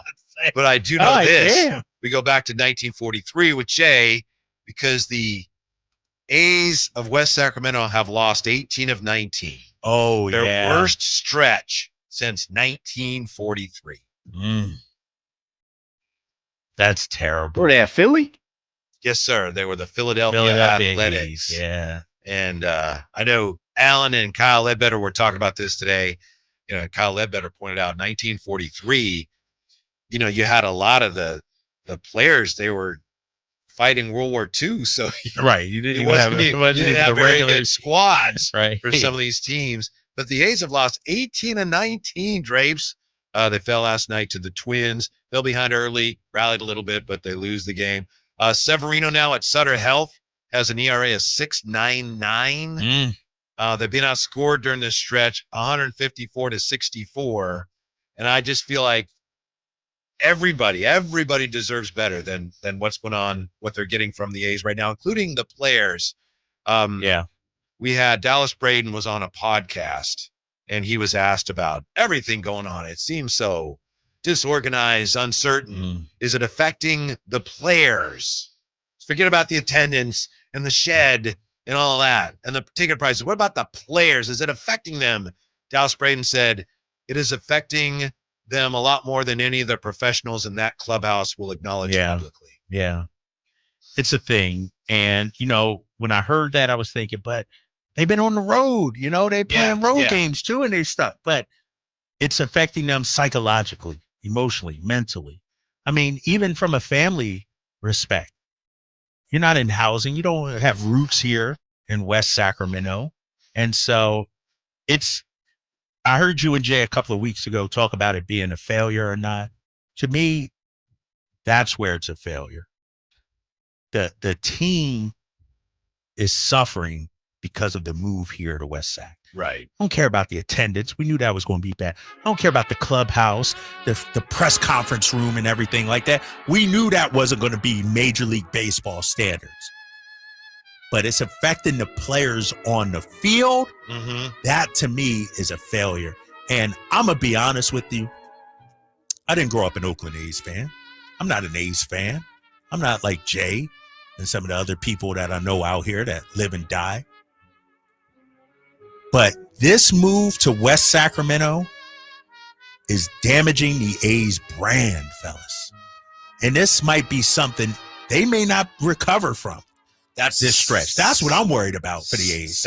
There's a lot of sad things about it. It's just baseball, not to get, not to overreact, but it's so sad that baseball and the A's have just cast this terrible light on their own product. Right. And it's just a terrible miscalculation that, it'll be fine in that place. It'll be, everyone will love it. It's a minor league park, but it'll still be Major League Baseball. And it's just not. It's having this impact on the players on the field. And it's just so frustrating. As someone who loves baseball, that baseball would do this to itself. Baseball, not Major League Baseball, the business. Baseball itself, baseball is going to be around a long time. Yep. Yeah, Major League Baseball, though, the business of it, they're supposed to be, to some degree, caretakers of the sport. And instead, to do this to baseball and to hold baseball up to such ridicule and to disrespect Major League Baseball to the degree that you would put this, whatever it is, product out there for people to look at and recoil from. Yeah. It's shameful. It really is. It's, there needs to be a 30 for 30 at some point, because when you look at John Fisher, I don't think it's even an argument now he's the worst owner in all this professional sports. I mean, what he has done to this brand. Yeah. It's, it's hard to hang your hat and your head high as an A's fan when the ownership is doing everything. It's like the ownership is working against the success of the franchise. And they still don't know where they're going to end up. When they have a plan, are they going to be going there? When? Nobody knows. What was the runs allowed over this stretch? They've been outscored 154-64. Over how many games? 17 games? I believe that's the out of 19. They've lost 18-19. They're giving up 8 runs a game over that stretch. That's unheard of, Whitey. Yeah. That's unheard of. Mm-hmm. And, I feel for the players. Me too. We're not as bad as obviously the Rockies, but Rockies won a game. Rockies won yesterday, I believe. Mm-hmm. It's a shame, man. And the thing about it, when they fly back here in the they don't have a real home to even go to when they do come back. They home. don't. Yeah. And from what Dallas Braden said, and we wondered, you saw little glimpses of it. I mean, they're just not happy with where they're playing, and there's nothing they can do about it. Yeah, they're making a lot of money. Not as much money as other major leaguers are. By major league standards, not a lot. So I get it. And they're playing baseball. But it's got to be so frustrating. They're professionals. Right. It's like, they're not being given the equipment they need. They don't have the facility that they need to do their job in a professional manner. Imagine you're a young player getting called up. You go into the big leagues. You drive up to West Sacramento, and your first game is here at Sutter Health. No offense. I mean, it is what it is. But that's not, to your point, that's not major league. Right. That's not your major league dream. Yeah. Lawrence Butler talked about that. I think it was Kurtz when they brought up Kurtz. And he said, just think, you get to step out onto a major league field. And he goes, well, obviously that won't happen here. So I have questions about whether they're going to be able to do this for 3 more years. And I'm not saying I don't know what their options are. Right. You guys have mentioned Utah. I know that's been talked about. It's just unfortunate that baseball is supposed to be something that brings everybody joy. And, there's wins, there's losses, there's tears. But this is just depressing. But you know what it is, though, Whitey? And you're right, 100% depressing. But for John Fisher, it's a means to an end. Mm-hmm. His eyes are set on Vegas. 1-loss record be damned. Mm-hmm. Attendance figures be damned. He's sacrificing the brand to move it to Vegas, basically, where he thinks that's where the payday will be. And so I don't see why it wouldn't continue here in Sacramento, because the owner is not caring about the win-loss record anyway. Think about it like this. What money does the owner have to pay John Fisher? Player salaries. He ain't paying for season ticket sales and marketing. Kings absorbing all that. Kings brass. And so for him, it's a cost-cutting measure. I don't have to pay as much. It's a necessary evil in his eyes to get to Vegas. And as far as I know, you guys may know more, but I think this is accurate.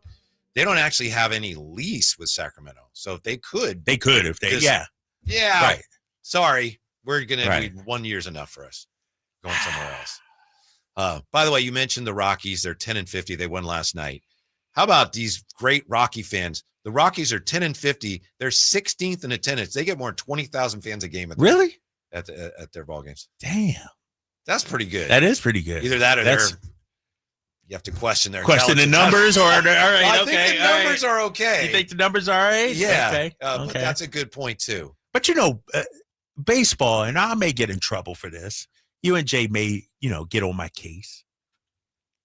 Baseball, to me, fans in attendance don't care as much about the final score as the atmosphere, being outside, being at the ballpark. And so, not saying the Rockies, 30,000, 40,000 shares, but for them, it's an event. It's a chance to get outside. And I don't think most people at baseball games actually watch the game. Mm-hmm. They're talking, they're laughing. Well, they had to put the nets up because people are on their phones. Right, they're on their phones. They're getting hit. They're at the concession stands. It's almost like it's just an excuse to say you went to a baseball game. Mm-hmm. As much as are there, and I know you are, I know Jay, diehard baseball fans.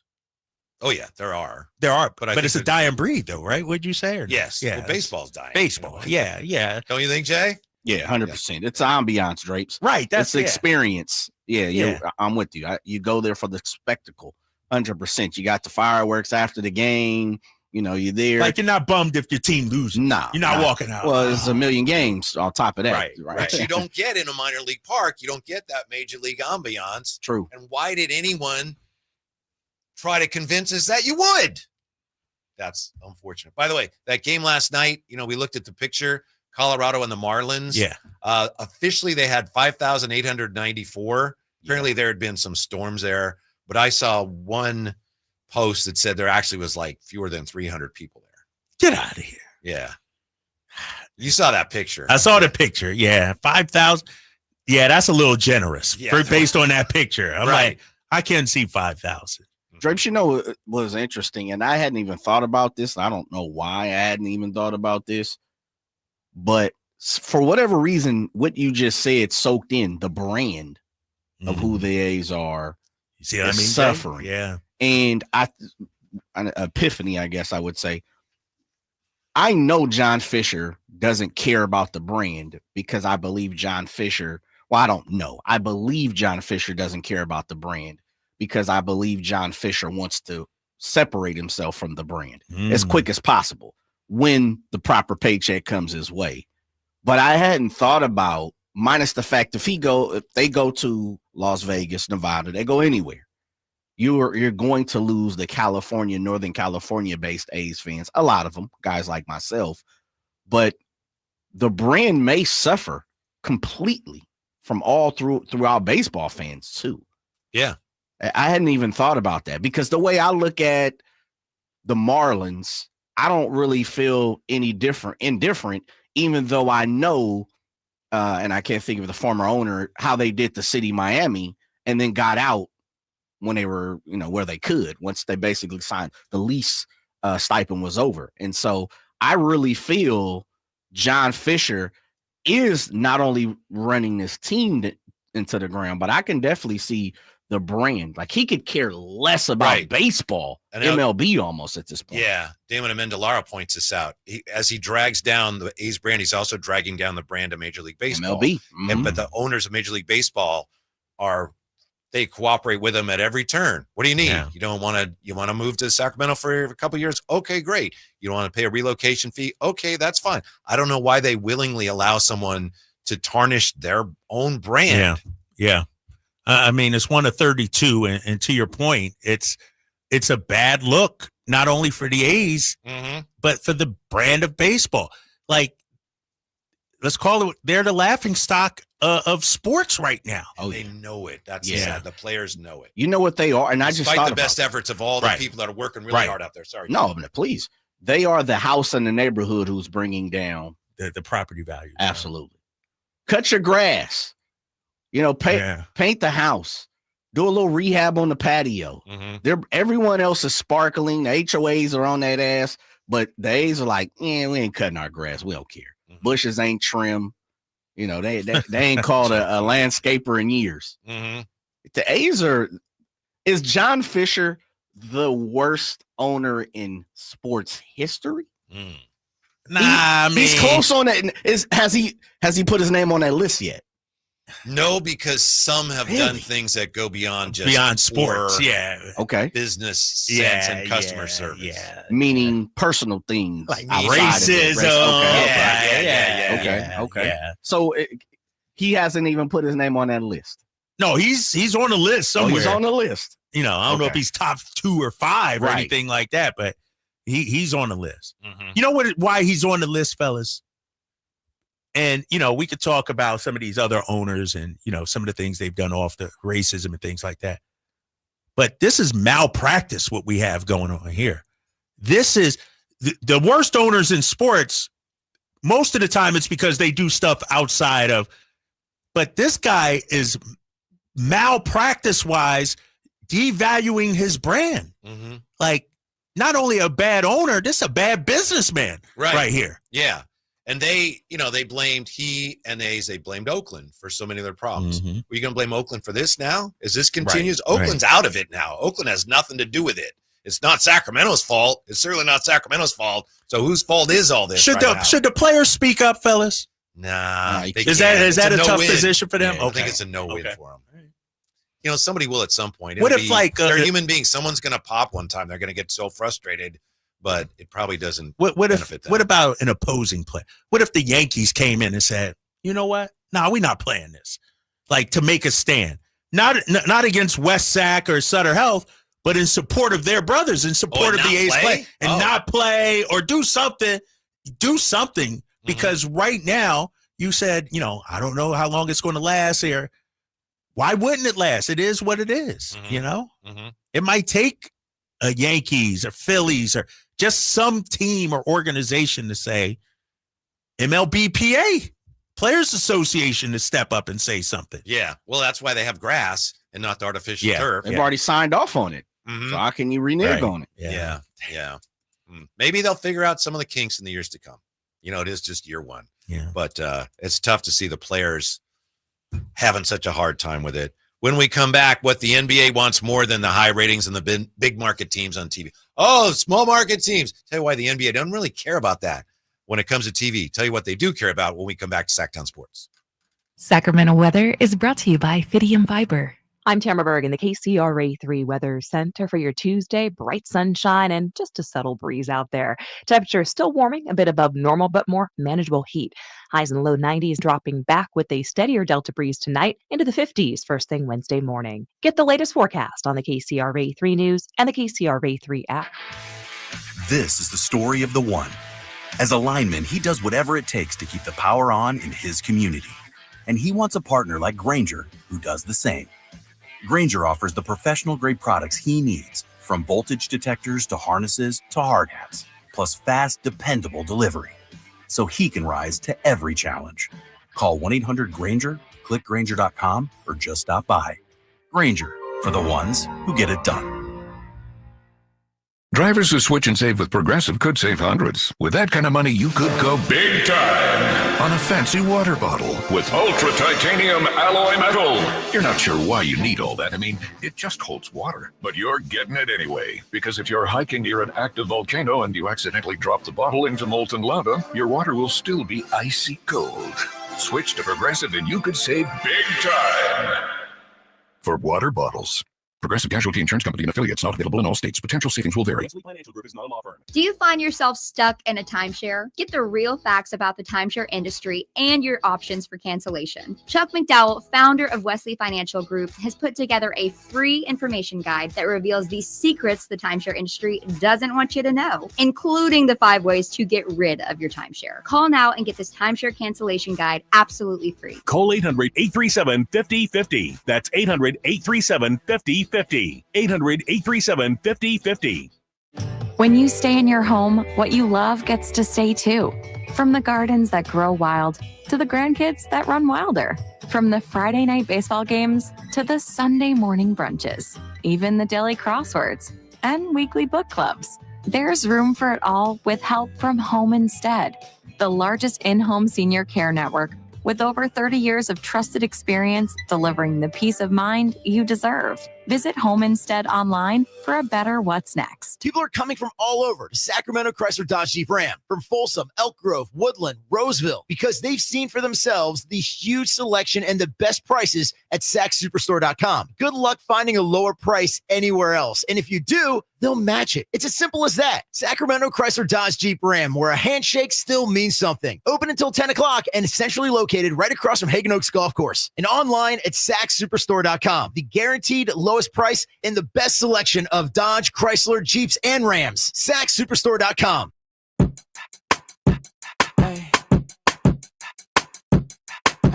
Yeah. Live and local, 6 a.m. to 6 p.m., Monday through Friday. Sacktown Sports. One more thought on this whole Ace thing before we get to NBA TV ratings. One of our outstanding account executives, Scott, from downstairs, he's our friend. He messaged Drapes about the A's. He says basically, why doesn't it affect the visiting teams? Yeah. Visiting teams that come in. He says, Scott, quote, sent me a text and said, ask Whitey why it doesn't affect the visiting teams coming to Sacramento. It's just about executing pitches properly. Winners don't make excuses, Whitey. Mm-hmm. Well, he played professional baseball. Yeah, he knows what he's talking about. But to me, Jay, it's a matter of the visiting teams come in here and they're like, this place is crazy, but we're only in here for 3 days. The ball flies out of here. We only have to be here 3 days. Where for the A's, it's like it's their home. Right. Yeah. And it has kind of a cumulative effect on them. Yeah, I'm with you. Who was that from the Phillies pitcher? And his name escaped me. Yeah, he went hard. It's like, I don't know how those guys play there, pitch there. He talked about the mound too, right? Yeah. Might have been hard. Was it Zach Wheeler or was it Nola? Let's look it up. Yeah, let's look. I thought it was Zach Wheeler complaining about the mound. I think it affects people who come here, to other teams that come here. But as you said, it's just because it's a one-time thing, a two-time thing type situation. But I also think it's nostalgia. Like you're coming in, you're like, I'm playing. As a pitcher, you might not even be a part of the rotation that's here. You know, so you just hear sitting and see Scott's a pitcher. Yeah. So Scott, unless he's in the bullpen, may not come out. You know, I really just think it comes down to this. It comes down to this, fellas. When you are a professional ball player and you play in big league ballparks and you get used to that, Drapes, you could talk about, you go to all these different arenas. You don't want to drop down. You don't want to give up what you've earned and what you worked so hard for. Right. And that's the thing when it comes to the A's is I've put in all this time and I'm going right back to the same ballpark that I just came from. Yeah. Where have I elevated at? You know, the paycheck might have elevated, but at the same time, where have I elevated at? I would think, and I would bet a lot of money that the major league players on the A's roster, they start to feel disrespected by their own organization. Yeah. Oh, well, I think they've been feeling that way. Right. I mean, let's call it what it is, fellas. You know, from our vantage point, you know, let's say you come to work every day. The microphone's not working. The studio is in shambles. People got their own personal stuff, you know, just thrown around in your workstation. But as somebody said on the text line, you know, when you look good, you feel good, you know? And so when your organization is run, here you go, right here from the 279, more than any other sport, baseball got to look good to play good. Bring out the cheap beer, he says, John DeLeo. But it's like when you put on that Yankee uniform, when you put on that Dodger uniform, Red Sox, whatever it may be, you feel a certain way. Yeah, I remember talking to Dave Stewart in the A's dugout once, training about that, because he's like, yeah, it matters what uniform you have on. Does the A's uniform matter right now? Is that uniform tarnished a little bit because of ownership? Because it's stripped down the roster over so many years. They should take the A off and just put a question mark. Right. The we'll brand, let you know. right? And that's why I said, Drapes, I think for the first time, the way you put it, the brand definitely in my mind has changed. It has shifted. Not so much as, pointing the finger at John Fisher and the A's and ownership group and, you know, city and whoever else you want to point the finger at. The brand now is suffering. Like as an A's fan, again, it's just me. First of all, let me always say this. Fan how you want to fan. We've said that 100 times. Right. If you want to go to the games and have a good time, you should, and bless you. Please, shots out. Put your A's gear on and everything. Yes. But it's tough for me to do that now. I wore an A's shirt and a hat a couple weeks ago. I think, Drapes, you were gone. Yeah. And that was the first time I had put on an A's gear in like a couple years, man. Seriously. Really? Yeah. Oh, yeah. So you're not rocking it proudly anymore? I can't, man. I can't.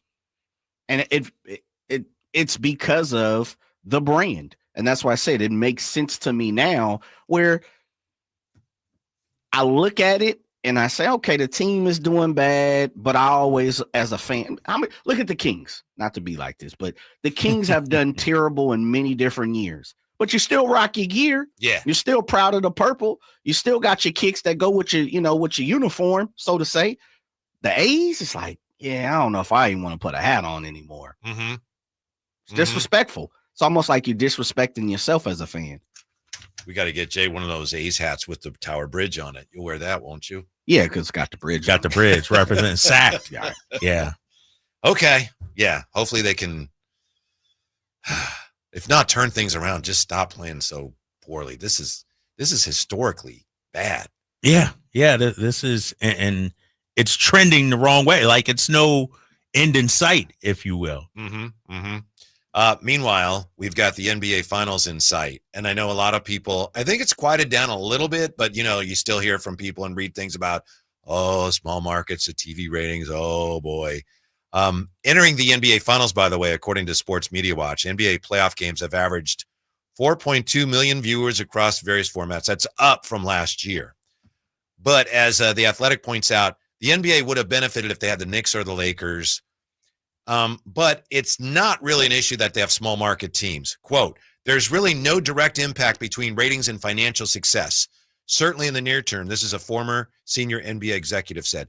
If you have bad ratings for the next decade, then that limits your TV rights. But I don't think anyone in the NBA is worried about that right now because the revenues for TV are guaranteed. Right. Jay has made this point.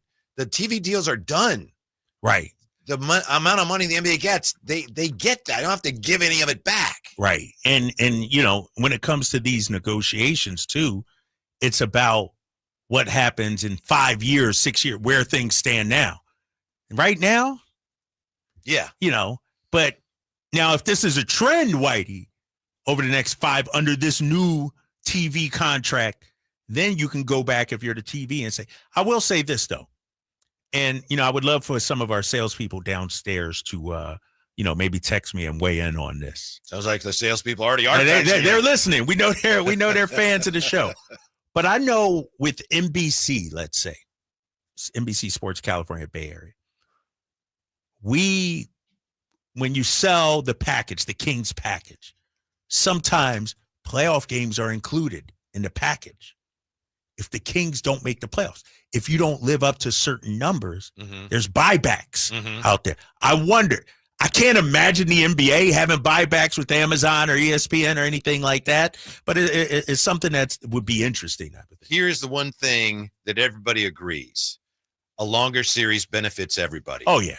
Yeah. If you get a game 7, this is the executive said, if you get a game 7, all the money goes right to the bottom line. The networks, this may partly address what you asked, Rapes. Networks usually only sell ads ahead of time for the first 4 to 5 games of a 7-game series. So, they haven't assumed that it's going to be a long series. But if it is, then each of the extra games, the longer you get, everybody makes more money, which speaks to why, I don't know, in theory, if you had the Kings and the Lakers in a game 6, you would want a game 7 and you might instruct your officials, let's make sure we get a game 7, stuff like that. It's just in theory. I'm just saying. Because a longer series. There's no way the NBA would do such a thing. No, of course not. I'm just in theory, just to make the point. It's not so much, we want this team to win. We don't care who wins. We just want there to be another game. Well, that's why your boy Scott Foster got the nickname the Extender, there right? You go. It's like, and here's the thing. Everybody wins when it's a game 7 yes, and the sir. Series go longer. Both teams, arenas, concessions, TV. And so, yeah, why not?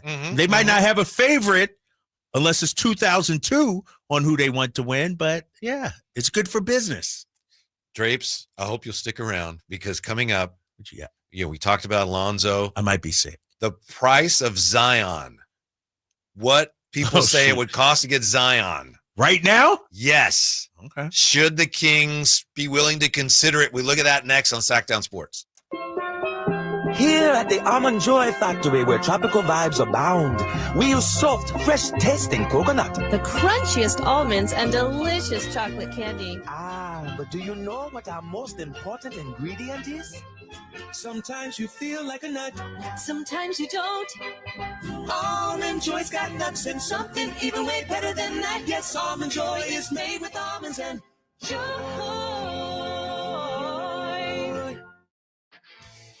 This is the story of the one. As a lineman, he does whatever it takes to keep the power on in his community. And he wants a partner like Grainger who does the same. Grainger offers the professional-grade products he needs, from voltage detectors to harnesses to hard hats, plus fast, dependable delivery, so he can rise to every challenge. Call 1-800-GRAINGER, click Grainger.com, or just stop by. I'm Ken Korak with your Green and Gold Report, brought to you by Comcast Business, powering possibilities. Well, when the A's broke their losing streak to finish the last homestand, it was a special day for Logan Davidson and Willie McIver. Each guy got his first major league hit. And for MacGyver, who grew up an A's fan, he drove in the go-ahead run in the bottom of the 8th inning and threw out the potential tying run to end the game. A storybook finish to a special afternoon.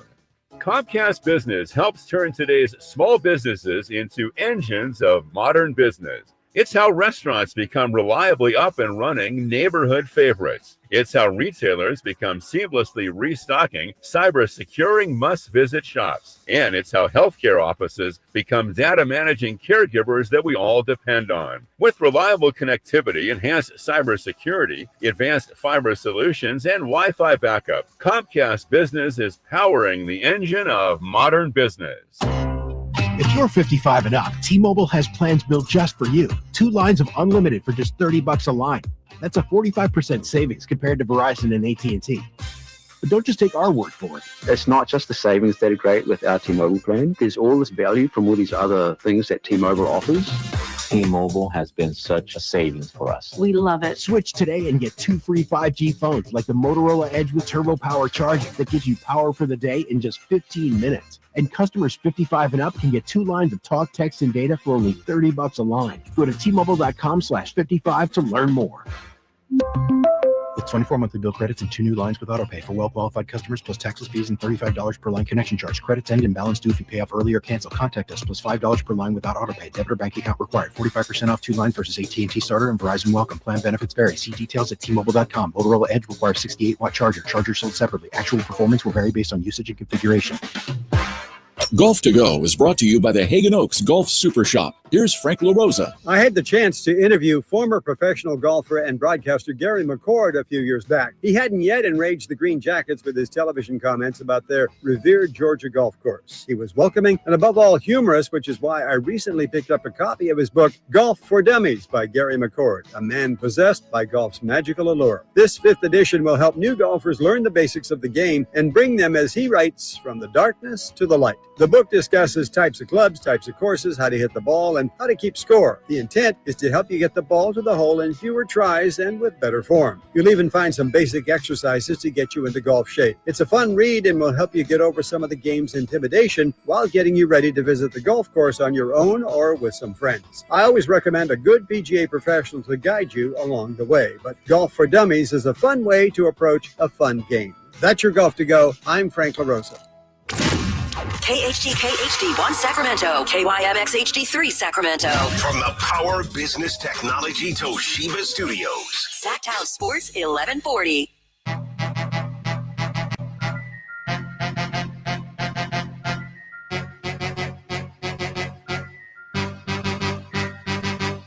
Live and local, it's the Drive Guys.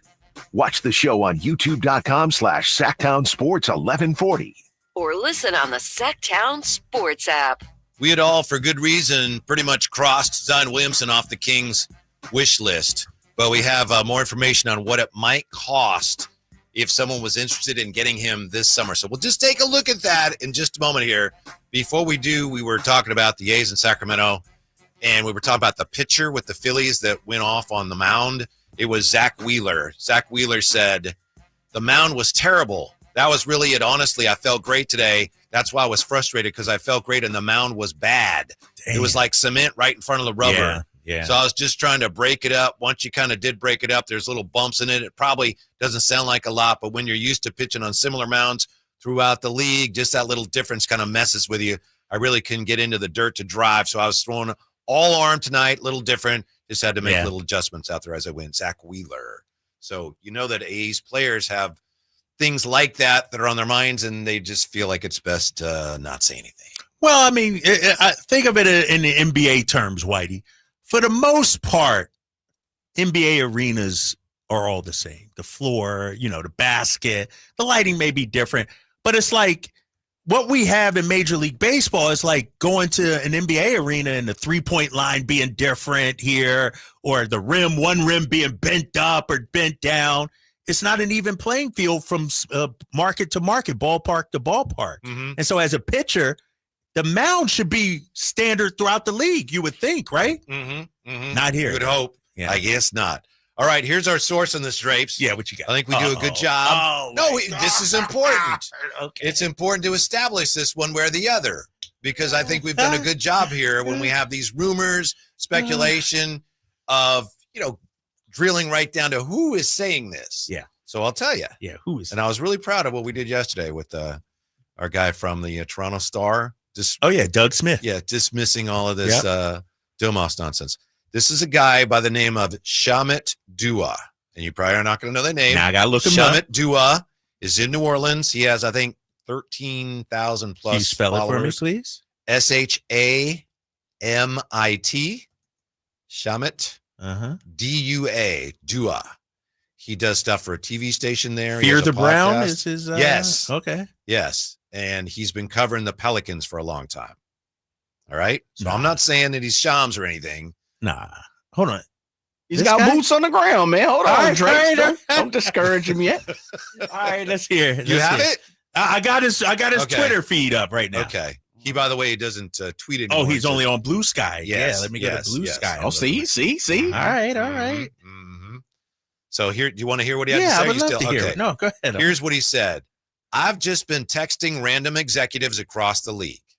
He says, this is speculation, right? This is not them saying this is what we would do. This is just people guessing, right? I was like, this is straight off asking people, like, would anyone touch Zion with a 10-foot pole? I don't know about you guys. My inclination would be to say, no, I don't think so. And there seems to be this general idea of, like, you kind of saw it with, like, Derrick Rose and Kristaps Porzingis. That, like, there, I know he says like a lot, but he was just his son. This is what he said. He's about 16 years old. There will be teams that do not necessarily care about the reputation, provided they have enough general information to know that this is going to get settled out of court and the allegations won't stick.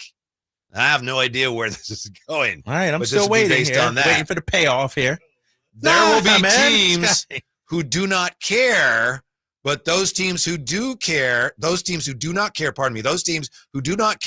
need to be sufficiently desperate, one, and two, they're not going to give you anything of value. So you're going to get really bad contracts and likely no picks, but if you do get a pick, it's a late pick. So an example would be Andrew Wiggins and Duncan Robinson for Zion and some small salary just to kind of make it even. So he's saying he thinks, from talking to executives, that if people are going to make offers for Zion, it would be, we're not giving you anything of value, but there will be teams, he thinks, if they feel that this is probably all going to work itself out. It's not a criminal case. It's a civil case. That is what it would cost to be in on Zion. Drapes, let me do it for you. I'm not. Let me do it for you, Drapes. Where the hell did you find this at? Why? I don't even. I'm on his little Blue Sky page here, trying to figure all this out. Whitey, where you see that at? Like, when did he post that, or when did he write about that? You say he was 16. 16. He's at least 19. No, hold on. Yeah. What you wrote down was you transcribed what he was saying. Yes. Okay. All right. Yeah. He wasn't typing like and all No, that. no.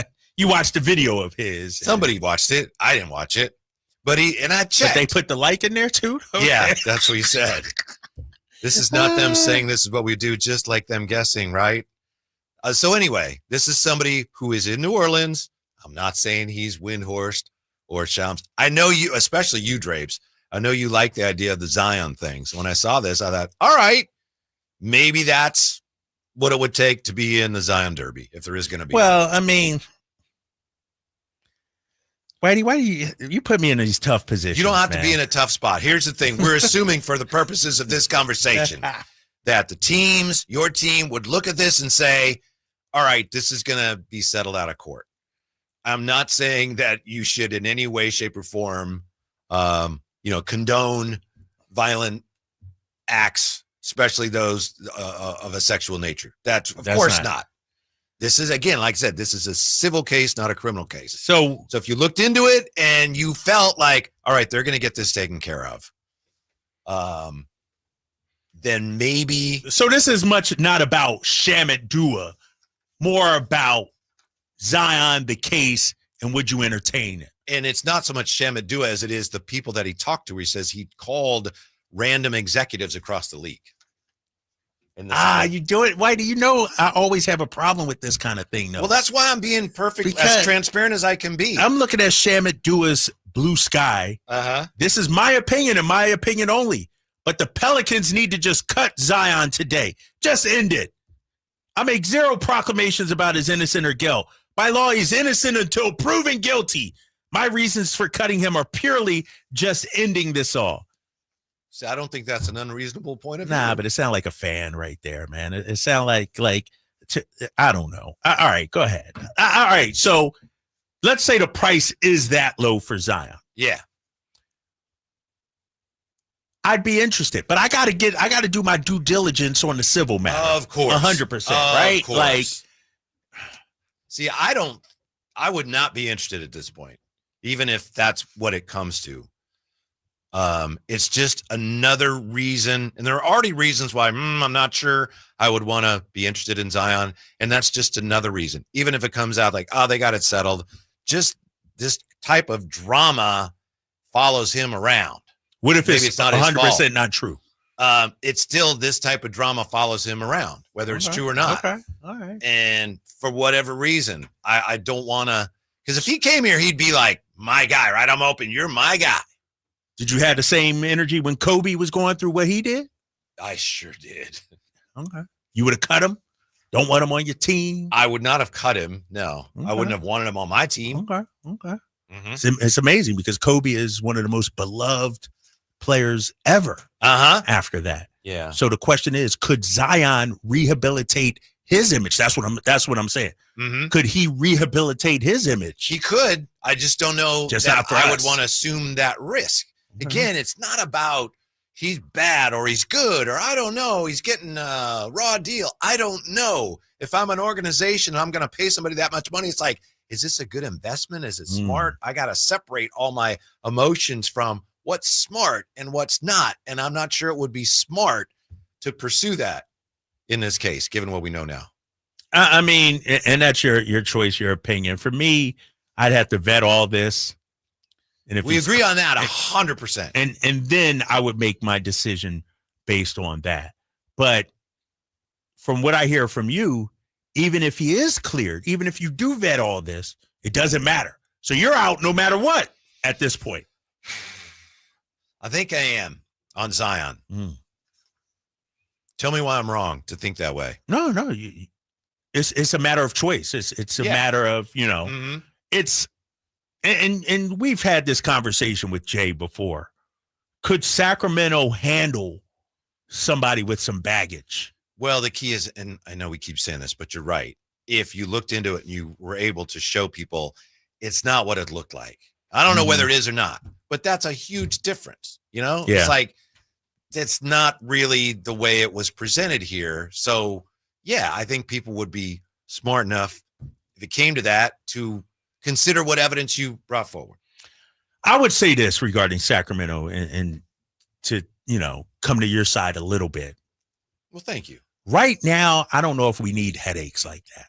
That's where I'm going. Like, right, we trying to build something without any drama. Like, we've been through enough drama. And so as much as I do like the player, to your point, it's like, if there are better options out there, I'd look at that. Yeah, because I'm building a foundation. And if that foundation is even a little, for whatever reason, I'm asking for trouble going forward. Yeah.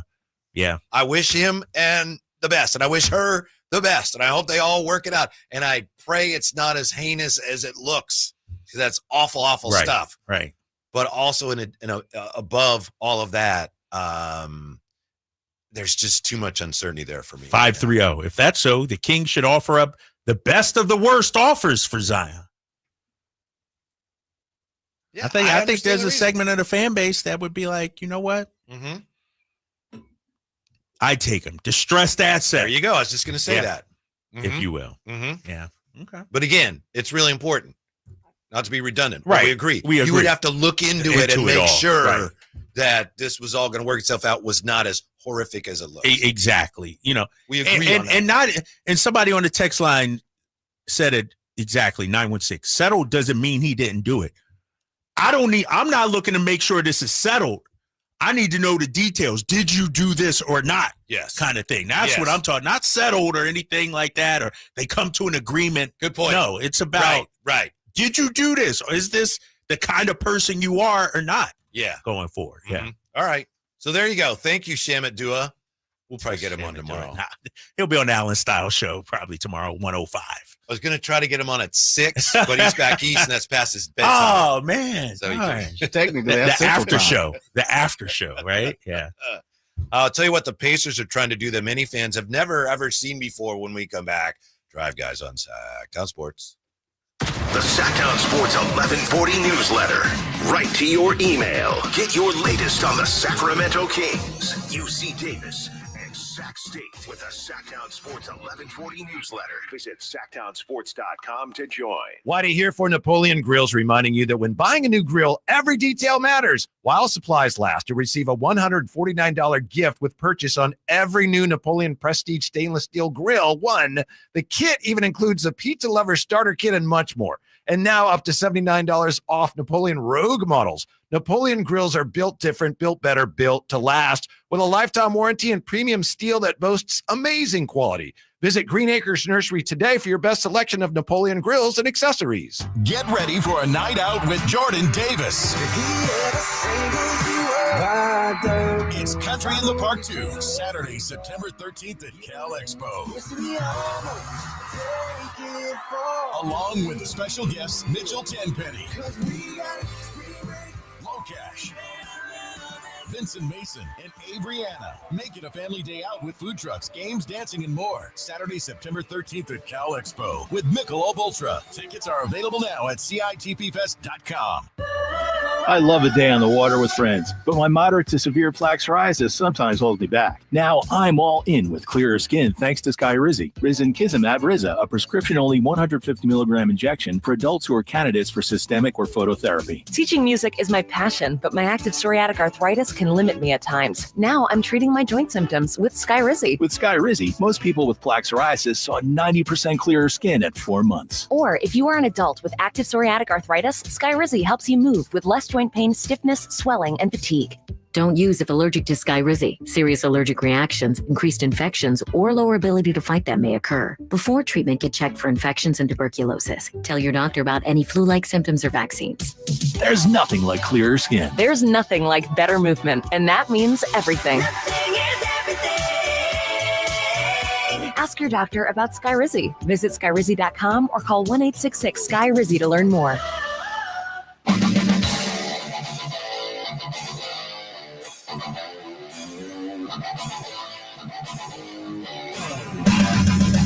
The only station in Sacramento giving you local sports coverage from 6 a.m. to 6 p.m. Monday through Friday. Sacktown Sports. Indiana may be the basketball capital of the world right now. Right now we got 2 games on, 30 for 30 about the Pacers and the Knicks. And then we got WNBA basketball on, Indiana, Washington. Yes. Caitlin Clark not playing. I know. So I'm going to Vegas in a couple of weeks. Mm-hmm. Going to go see the Backstreet Boys at the Sphere? Well, maybe I will. And I'll report back to you on that one. But I was going to see an Aces Fever game.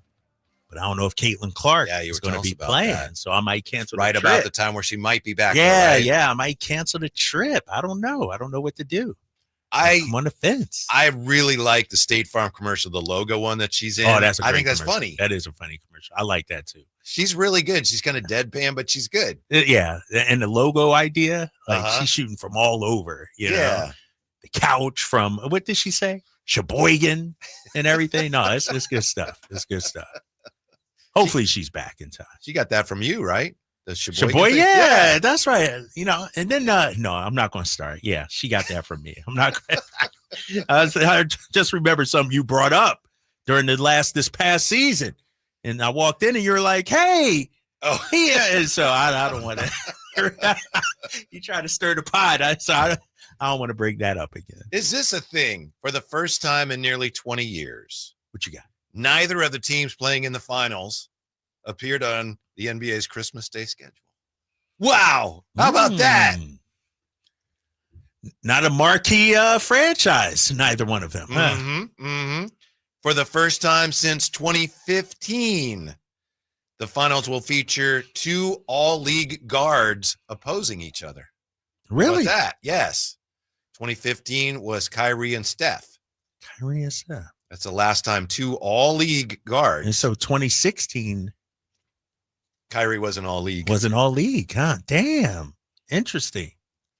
So the game is maybe becoming a little Jaylen more. Brown wasn't all-league with and he's not a guard. Oh, interesting. Kind of, huh? A little bit. Yeah. And the Pacers were, before the season started here, let's see, 50-1 shot. Let's see. Indiana started the season with 20-1 odds to win the East, tied for 6th best in the conference after adjusting for the house edge and play. In terms of championship odds, just 2 teams, the 2020 Heat at 75-1 and the 2002 Nets at 60-1 that reached the finals over the past 4 decades have been bigger preseason long shots to win it all than Indiana at 50-1. Indiana 50-1 preseason to win it all. The 2015 Warriors 28-1 are the most improbable title winners of on record in terms of preseason odds. Which in the last 4 Warriors? decades. Which one? That first team, 2014-15, preseason 28-1 to win it all. So in the last several decades, they were the longest shot to win it all. If the Pacers go on to win the series and yet another upset, they'd smash that mark because they were 50-1. So this is truly, This is an underdog. yeah, truly an unlikely finals matchup. Interesting. Because many people expected OKC. Like OKC last year, weren't they number 1 in the West last year as well? So they Just saw it barely, coming. right? But they were. Yeah. I could argue, though, Whitey, the Pacers coming into the year were highly disrespected because they made the Eastern Conference Finals last year. It's not like we didn't see this coming. We saw it, but we didn't believe it. We didn't believe in them. Like, they just got hot. Oh, they're a fluke. They really don't have any superstars. They, a bunch of no-name guys and everything like that. But what this has shown us is, they're for real. You can't make the Eastern Conference Finals twice in a row, go to the NBA Finals once and not be legit. I guarantee going into next season, they won't be as long of a shot. And it took them a while to get going. I think they were about a 500 team around January or so. They were. And, I think mid-December, like Tyrese Halliburton was struggling. People were, Kings fans are struggling. Yeah, struggling. We won the trade. We won the trade. We won the trade. How much is that? You're 100% right. That's what they were like. People were taking joy in Tyrese's struggles because in their mind, it, like you said, it proved to them that the Kings had won the trade. And then all of a sudden, it just turned. And we said since January 1, second best record in the league. And so I don't know, man. The thing about the Pacers versus a lot of teams in the league, and to me, Tyrese is borderline superstar, but they don't have you look at like even Donovan Mitchell to me, when it comes to basketball and putting a team on his back, he's viewed more favorably than Tyrese. Like, I don't think people looked at Tyrese as a guy that could put a team on his back. Some of that is because when he's playing well, Siakam is underrated. Yes. When he's at the top of his game, he's underrated. Yes. I agree. And let's say, because here's the thing. Are we 100% sure Tyrese is the best player on that team? No. Like, I'm talking without a doubt. Obviously. Right. He didn't win the conference finals MVP. Right. And that's the thing, to your point. He's the leader, and he's the guy people look at, and he gets maybe more credit than he should for their success. Yes. But, and that's where I'm saying, you said Pascal is so underrated, and we got to remember, this guy's a former champion. Yeah. This guy is, went toe-to-toe and beat Draymond Green. Remember, Draymond said it's only 2 times that he's gotten his butt kicked in a series, and one was Pascal Siakam. But you know how we as fans tend to look at finals, and that year was, Kawhi won it. Kawhi won the championship. Kawhi, right. When you look at that Raptors team, that was a pretty damn good team. Fred VanVleet, Kyle Lowry, Pascal Siakam. I get in trouble. Norman Powell was on that team. A lot of Warrior fans have been telling me for years, if KD doesn't get hurt, and even if Klay doesn't get hurt, the Warriors win that. Like, you're like, maybe. I don't know. I don't know. Okay, maybe. That's how it's viewed, though. It's viewed like they won because Warriors got hurt. But you're right. I'm not positive about that. So hopefully this will be a long series, an entertaining series. If I had to bet on it, I don't intend to, but I don't think it's going to be a very long series. I think this is just a terrible matchup for the Pacers. 5 games, 6 at most. Yes. And I think that's what you said as well, if I'm not mistaken. Yeah, I got it going 6. It's hard to see a scenario in which the Pacers actually win the series. Like, the thing that the OKC Thunder have that I don't think is being talked about enough is their size in the front court. The Knicks never went double big, really. Right. OKC always can go double big. They go double big, single, small. They can play any style and so if you're Pascal, you're probably going to be guarded by Chet Holmgren. Chet's a pretty damn good defender, and he can recover to block shots. That's going to be a tough matchup. That is a tough. And to your point that you said yesterday, Lou Dort on Tyrese. That's no fun. That's no fun. Yeah. Dort's going to be physical. It's going to be tough. Did you ever play when you played high school or earlier? You play and it's fun, but there's certain teams or a certain guy that when he guarded you, it's like, oh man, this is no fun. Yeah. And it kind of takes you out of your game because you're trying to be physical back to him also. Yeah. But that's not your game. Like for me, a guy's bumping and everything. I'm like, oh, all right, I'm going to bump it too, and it sort of takes you even mentally out of your game. And so Lou Dort is that going to be that guy for Tyrese? Can Tyrese keep his composure despite the bodies that's going to be thrown at him? If you ever do that in a pickup game, you're not going to make any friends, but you can wreak havoc. If you're in a pickup game and you decide you're really going to defend. Oh, yeah. Guys hate it. What are you doing? It's like my time is this wrong of me real quick, Whitey and Jay? Is this wrong? You know how in pickup ball, you check the ball up top. So I check the ball and I'm all over the guy up top. Totally legal. I'm totally legal, right? Yeah. He got mad at me for that. And I'm like, bro, I'm behind the line. Yeah. Like, I could be like this and everything. Totally legal. But guys don't usually do that. Usually they let you get a free, but I was locked in this day. And so, but he was pissed off at me. I'm like, bro, that's what I'm talking about. That's what I'm talking about. Yes. Defense is part of the game too, bro. Right? I don't think you guys are going to like this when we come back. I found this today. This is a guy who's been on the show, former King, and he was on a podcast. Don't forget my podcast. He explained why Michael was the best and Kobe was the second best. And Jordan's maybe the third best of all time. Tell you all about it. Okay. And who said that and why when we come right back to Sacktown Sports. At SMUD, we power local business with incentives on clean energy equipment, tools to manage electricity usage and save money, tailored solutions from dedicated strategic account advisors, and 50% lower rates than neighboring utilities, all while doing more for the planet with clean energy solutions, savings, reliability, personalized service, clean energy, helping local businesses thrive. That's our clean power promise. Learn more at smud.org. With 25 award-winning years in Northern California, Ashton & Price is your local injury law firm. Pro attorney tip: if a firm presents as local, but they're in LA, red flag. If your first consultation is not with a lawyer, big red flag.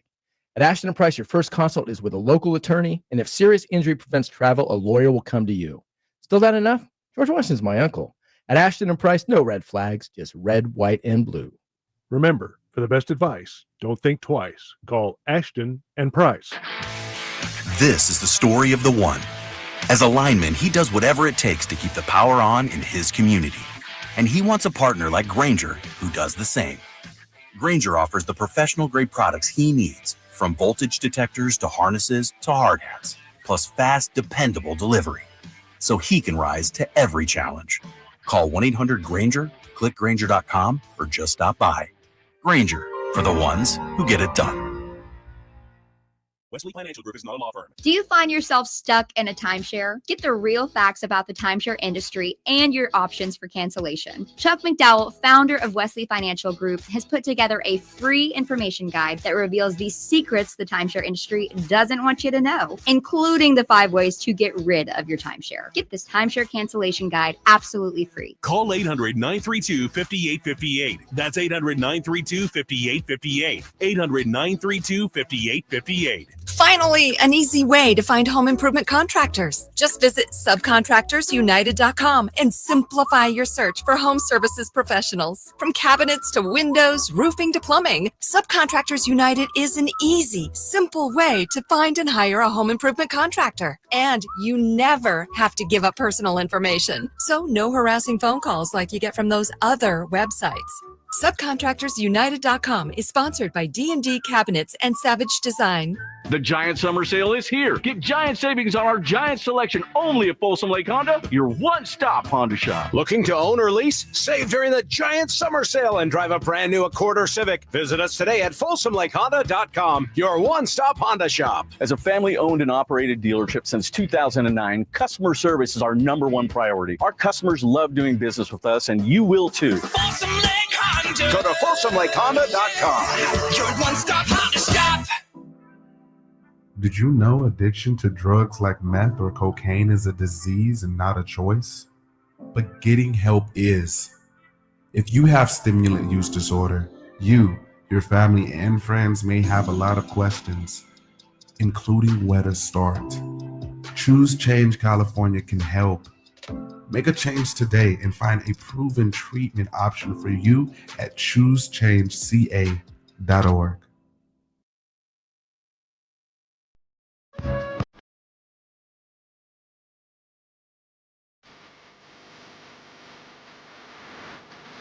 Your afternoon home for Kings talk and so much more. The Drive Guys on Sacktown Sports. There are certain questions on sports talk radio that are just so cliche that you're often better off just steering clear of them. Years and years ago, it used to be the whole DH thing. Are you pro or against DH? P. Rose Hall of Fame was one. And now I think the whole Jordan, LeBron, who's the GOAT, is really close to being one of those. Tired. Would you agree? Played out. Yeah, it's like done it. Yep. So we're gonna talk about that a little bit here because we have the perspective on that from somebody who is a former King and who has been on our show. Olden Polynice. OP was just on Byron Scott's podcast. I'll be on the show next week. Woo. Monday, right, Jay? Yes, sir. All right. And he was asked that question. So, again, not to try to dredge up this old thing, but we have a fresh, in my view anyway, a fresh perspective on it. And OP is uniquely qualified to talk about it because he played against some of the all-time greats. He said, I got to go back. You got to remember now, I played against Kareem Abdul-Jabbar, the captain, Magic Johnson, Larry Bird, Charles Barkley. There's a whole bunch of dudes now. So I know we get stuck on 3, but there's a lot of greatness there. Reminds me of what Jerry Reynolds said when we asked him about the greatest ever. He said, I got about 15 guys are the greatest ever, and I'm good with that. Yep. He said, between those 3, man, I'll tell you this. Jordan's #1 in my opinion. Kobe comes second, only because he patterned so much of his game after Jordan, and LeBron is third. But it's like I can go with any one of them as #1 and still be correct. That's how I look at it. Yeah. So he said who's #1. Walked it back a little bit, but here's what he says is the difference with Michael. It's always these little things for me that make the difference. Jordan was a killer. He's a killer. The other night during the NBA playoffs, I saw Shai Gilgeous-Alexander scored 14 points. I'm like, ain't no way in hell Michael Jordan's going to be held to 14 points, not in the playoffs. Ain't no way in hell. No. And he said, Kobe going to be held to 14? No way. Kobe's not going to be held to 14. So that's why I'm giving those guys the edge over LeBron. For what it's worth, that's Olden Polynice, former Sacramento King. Big fan of OP. Grew up watching him. Like Jay said, we're going to have him on the show. 15 years in the league and really was a good center with the Kings. No, he was. And, Jordan's great. I'm not going to, get into too deep why Jordan is not my GOAT. But I will say this. When it comes to LeBron, he can control a game without scoring the basketball. Jordan's superpower was scoring the basketball. And I understand he was all defense and everything like that, although my boy Tom Haberstroh did a deep dive on some of those steals that Jordan's racked up in his career. Go check that out. But to me, Jordan, great scorer. If you want to call him the greatest scorer ever, okay, I give you that. But LeBron impacts the game on so many different levels. He's been all defender. He's been all defense. He can score. We've seen him go off and score. But I think in terms of picking apart a defense, a team, I feel like LeBron has played chess and Jordan is out here playing checkers. LeBron thinks the game. Jordan, put a bit like in animal terms. Jordan's the tiger, the lion. He's just going to rip you apart. LeBron going to hit you with 1,000 different cuts. Jordan was a pretty smart player, though, too. No, I'm not saying he wasn't dumb. I mean, I'm not calling him dumb. I'm talking about the breakdown of a defense. Like Jordan had Phil, Tex Winners, and everything. I don't ever remember the conversation about Jordan being the smartest player, calling out other teams' plays before they do, teaching other. That's where I think LeBron has the edge. The thinking of it as well. To me, it's simpler than that. Ooh. It comes down to just the fact that LeBron has played for so long at such a high level. I mean, you could look at that. You got to count that, right? And if you said someone was going to do that, maybe 10 years ago, 20 years ago, you said, look, this is what someone's going to do someday. You'd think, or I would think, that's not real. That's not humanly possible. You can't do what he's done. You can't play at the level that he's played at for as long as he's played at. In championships. And then the way he's reinvented himself, he's played point guard, power forward, whatever. Yeah. Michael Jordan was incredible. One of the greatest players of all time. But with LeBron and that resume, it's unmatched. No one's ever done anything close to that. Longevity has to be factored, right? That should be, because people will say, well, LeBron's the all-time leading scorer because he played 20-something years. That's not a bad thing. That's not a knock, right? And it's not like he averaged like 12 a game. Right, he's not limping into it. Like the captain did, and the captain's great too. He's underrated, but towards the end, he had tailed off. LeBron has not tailed off. He's not tailed off, and I got to go to Twitter because our boy Tony Jones, friend of show, we've had him on several times, and he's a LeBron James fan. I understand that, and he's always going to, cap for LeBron. But he said the way he looks at LeBron James, and I'm looking for the tweet now, he basically said he doesn't see any fall off. Here we go, right here. He said, bro, we've been saying LeBron is going to fall off the cliff for about 8 years. If it hasn't happened, it probably isn't going to happen. He's probably never not going to be an all NBA level player. And here's the thing. I agree with that. Unless LeBron plays another 7 years, that's when the fall off. But if he only plays one more year, he's going to be in the all-NBA conversation. Think about that. All-NBA from the day you step on the floor to the day you hang him up, 25 years, you're in the all-NBA conversation. I will say, look at this, Drapes. Uh-oh. I've got LeBron's numbers up here on basketballreference.com. And he's got awards for every year of his career. MVP 9, Rookie of the Year 1. So he finished in the leaders, at least finished amongst the leaders in the voting for the awards every year, except this is the only year that he did not finish in the top for any of the voting. Now, he averaged 24 a game. He had a great year. But this is the only year. So maybe that's 24-4 a game. And I do believe he was all NBA this year, Whitey. I don't think Basketball Reference has it up. I thought LeBron. They haven't updated it. Yeah, all NBA team 2025, which would, be even crazier. Like even this year. All right, all NBA team. I got it right here. NBA They posted about it. First team, not LeBron. Second team, he was second team All NBA this year. All right, I apologize. Yeah. I don't have it up here. Yep, second team All NBA. Think about that, man. Mm-hmm. He's a 22-time All NBA.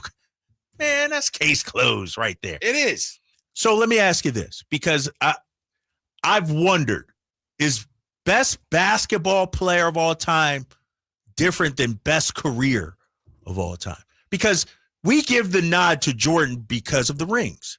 Like if LeBron had 6 rings, I think it would be over. But then I look at a guy like Bill Russell. I look at Kareem Abdul-Jabbar, 6 titles. Should Kareem be mentioned? Yes, he should. He has higher up. Nobody ever brings up Kareem, really. Right. But we talking career, second all time in scoring, multiple MVPs, 6-time champion. That distinction, I've heard that. I think Colin Cowherd was the first I heard make that distinction. The best player or the best career? I've never had any interest in making that distinction. To me, what determines how good your career is how good a player you are. So I don't. To me, I don't get lost in those weeds, but I know a lot of people do. Well, because I feel like when it comes to LeBron and Jordan, and not now, this was my thinking 10 years ago, even 5 years ago. You could argue Jordan had the better career at that time, but LeBron was the better player. Now, I don't know if I can argue Jordan has had the better career than LeBron. I think LeBron has had the better career than Michael Jordan because of the longevity that we talked about. From the 5-3-0. So is Frank Gore better than Marshall Faulk and Emmitt Smith? Better than Barry Sanders? Nah, you're missing the point. Yeah, he's missing a point.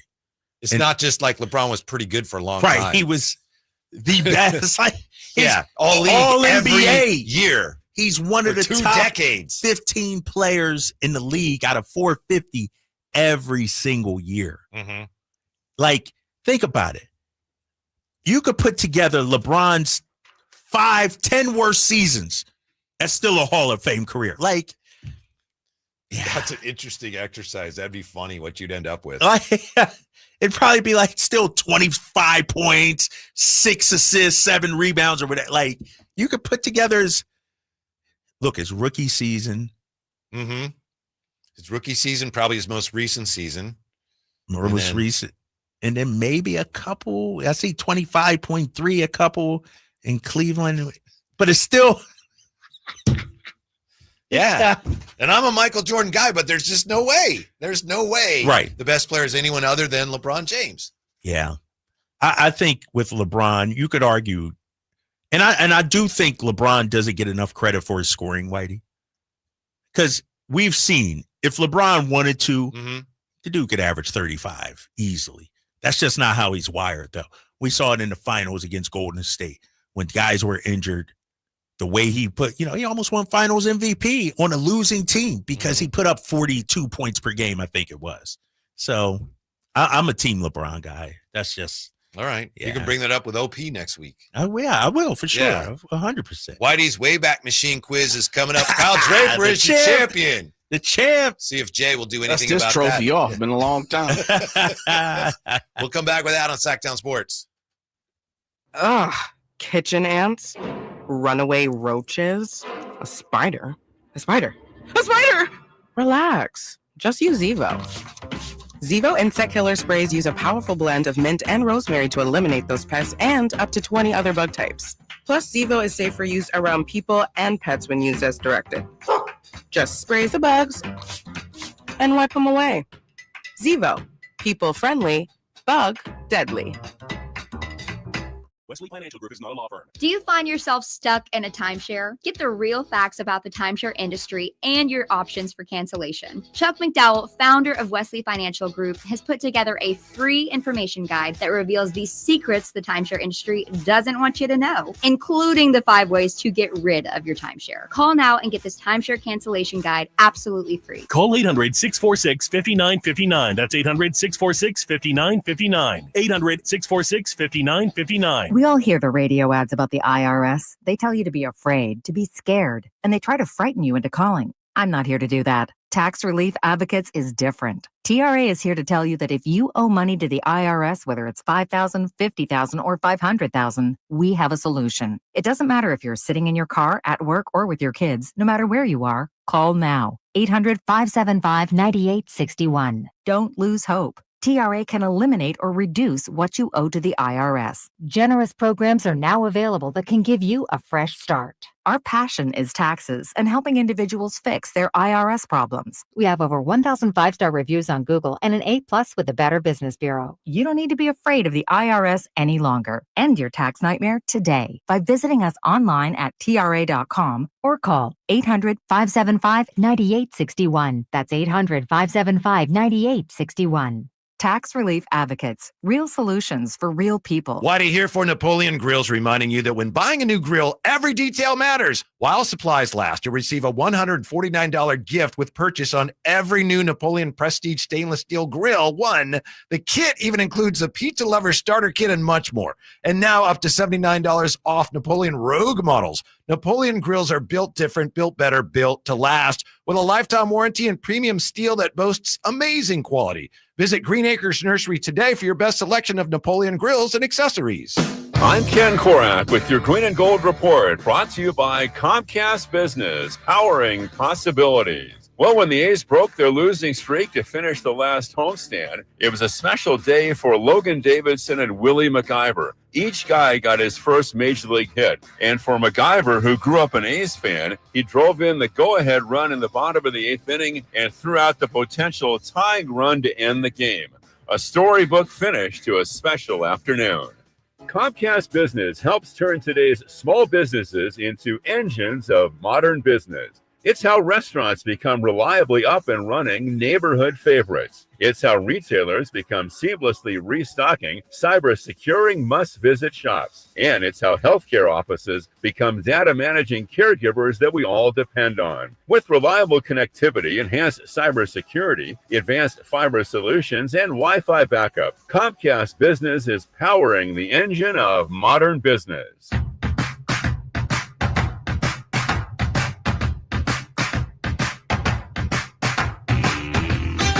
The only station in Sacramento giving you local sports coverage from 6 a.m. to 6 p.m. Monday through Friday. Sacktown Sports. So, Drapes, you just heard from the great Tom Morton?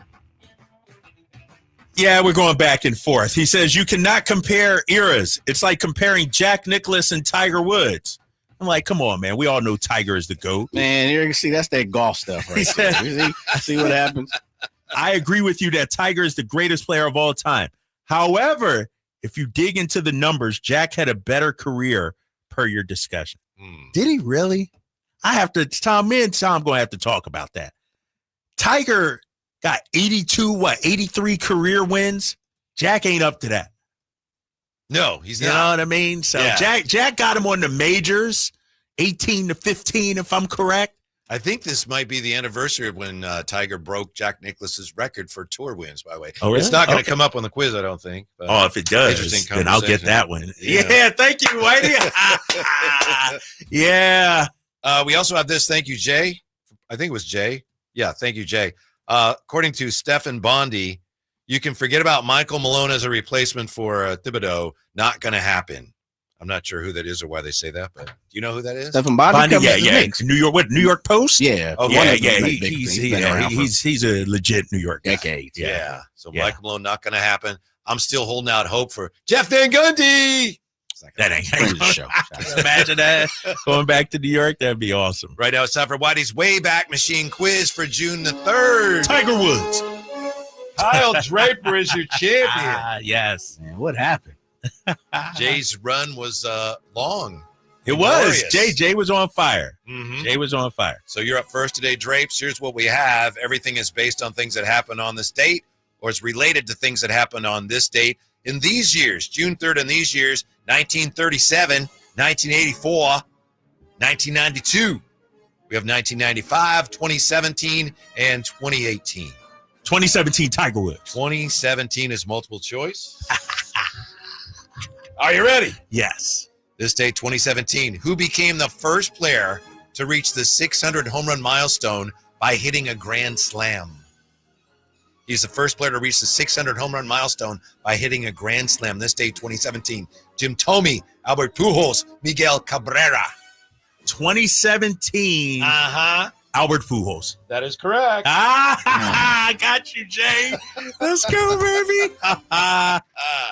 You're up, Jay. Must have been around St. Louis around that time. Or See, big fella, come on now. 37, 84, 92, 95, 2018. Y'all don't run from it. That 1937. 1937. Wow, old school. It's the closest to. Okay. How is 1937 the closest to? Like, all right. Josh Gibson. Okay. Playing a game at Yankee Stadium. Hits a ball just below the rim of Yankee Stadium. A drive estimated to have traveled how many feet? Who is that one? Mickey Mantle or somebody hit it? I know you guys 780 feet or that. Yeah, but it just hit below the rim of Yankee Stadium. So Get out of here. We got to let Drapes go first. How many feet, Drapes? Josh Gibson. 540. 540. Oh, more than that. 541. 580. Yes, sir. I was going to say 600. If you would have said 600, I would have went 590. I'd have said it was about 580. 540 is a heck of a guess. That's a shoot. Yeah. Because that's far. That's out there, deep. bro. Yeah. Who hit in 600? Was it Mickey Mantle? Wasn't it? Who was it? I think it was Mickey. It was Mickey Mantle. Yeah. J1, Draper 1, back to you, Kyle Draper. Okay. 1984, 1992, 1995, 2018. 2018, Tiger Woods. 2018. Multiple choice. Yes. This day, 2018, Steph Curry, your favorite. Yes. Sets a finals record. A finals record with 9 made threes against the Cavs. Whose record did he break? His own, Ray Allen's, or Klay Thompson's? Oh, that's a tough one. This day, 2018, Steph Curry, a finals record, 9 made threes against Cavs. Whose record did he break? Klay Thompson. Klay Thompson, not correct. Oh, I thought that Jay was, with the I chance psyched for the myself steal. out on that one. I psyched myself. I believe it was Ray against the Spurs. It was Ray, but I think it was against the Lakers with the Celtics. So you get the point. really? Yeah. Okay. All right. J2, Kyle Draper 1. Damn, I psyched myself out on that one. Jay got you in a basketball question. He got me. After your, yeah. All right, so you're Jesus. Shuttleworth. Yeah. You know the scene where he and Denzel are playing one-on-one? Mm-hmm. It was scripted, and then they started doing it, and you could watch. He gets surprised because Denzel was really Got some playing. skills? Yeah. Really? Yeah. Okay. And it didn't go according to script. Yeah. So you're up, Jay. Jay's up. Yeah. 1984, 1992, 1995. You lead 2-1. Let's go 1992. 1992. Blue Edwards. Blue Edwards. It's a closest two. Let Drake go first, This baby. guy getting all the closest Yes, twos, sir. man. Michael Jordan. Oh, overrated. This date, 1992. He set a finals record for most threes made in a half. You may remember his famous shrug game.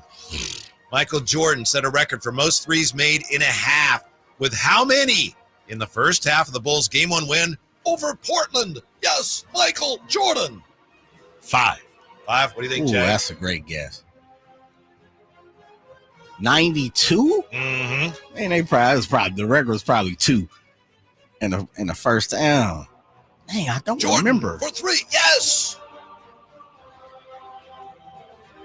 This date, 92. Michael Jordan, finals record. Most threes made in a half. With how many in the first half? The Bulls' Game 1 win over Portland. I'll go 6. 6 is exactly Damn. right. I thought it was 6-2, and I'm like, nah, if I go 5, Jay'll.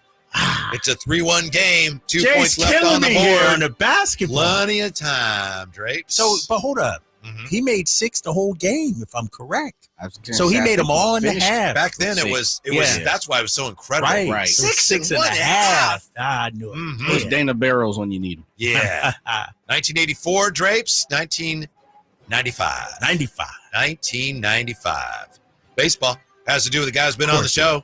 Carlos One of our Baerga. favorites. Pip Roberts. Oh, Yes, sir. boy, Pip. Okay. This date, 1995. One of the nicest people I've ever met. We got a lot of friends of the show. Yeah. Pip Roberts doubles in the 10th to break up whose perfect game in a 1-0 Padre win. Ooh.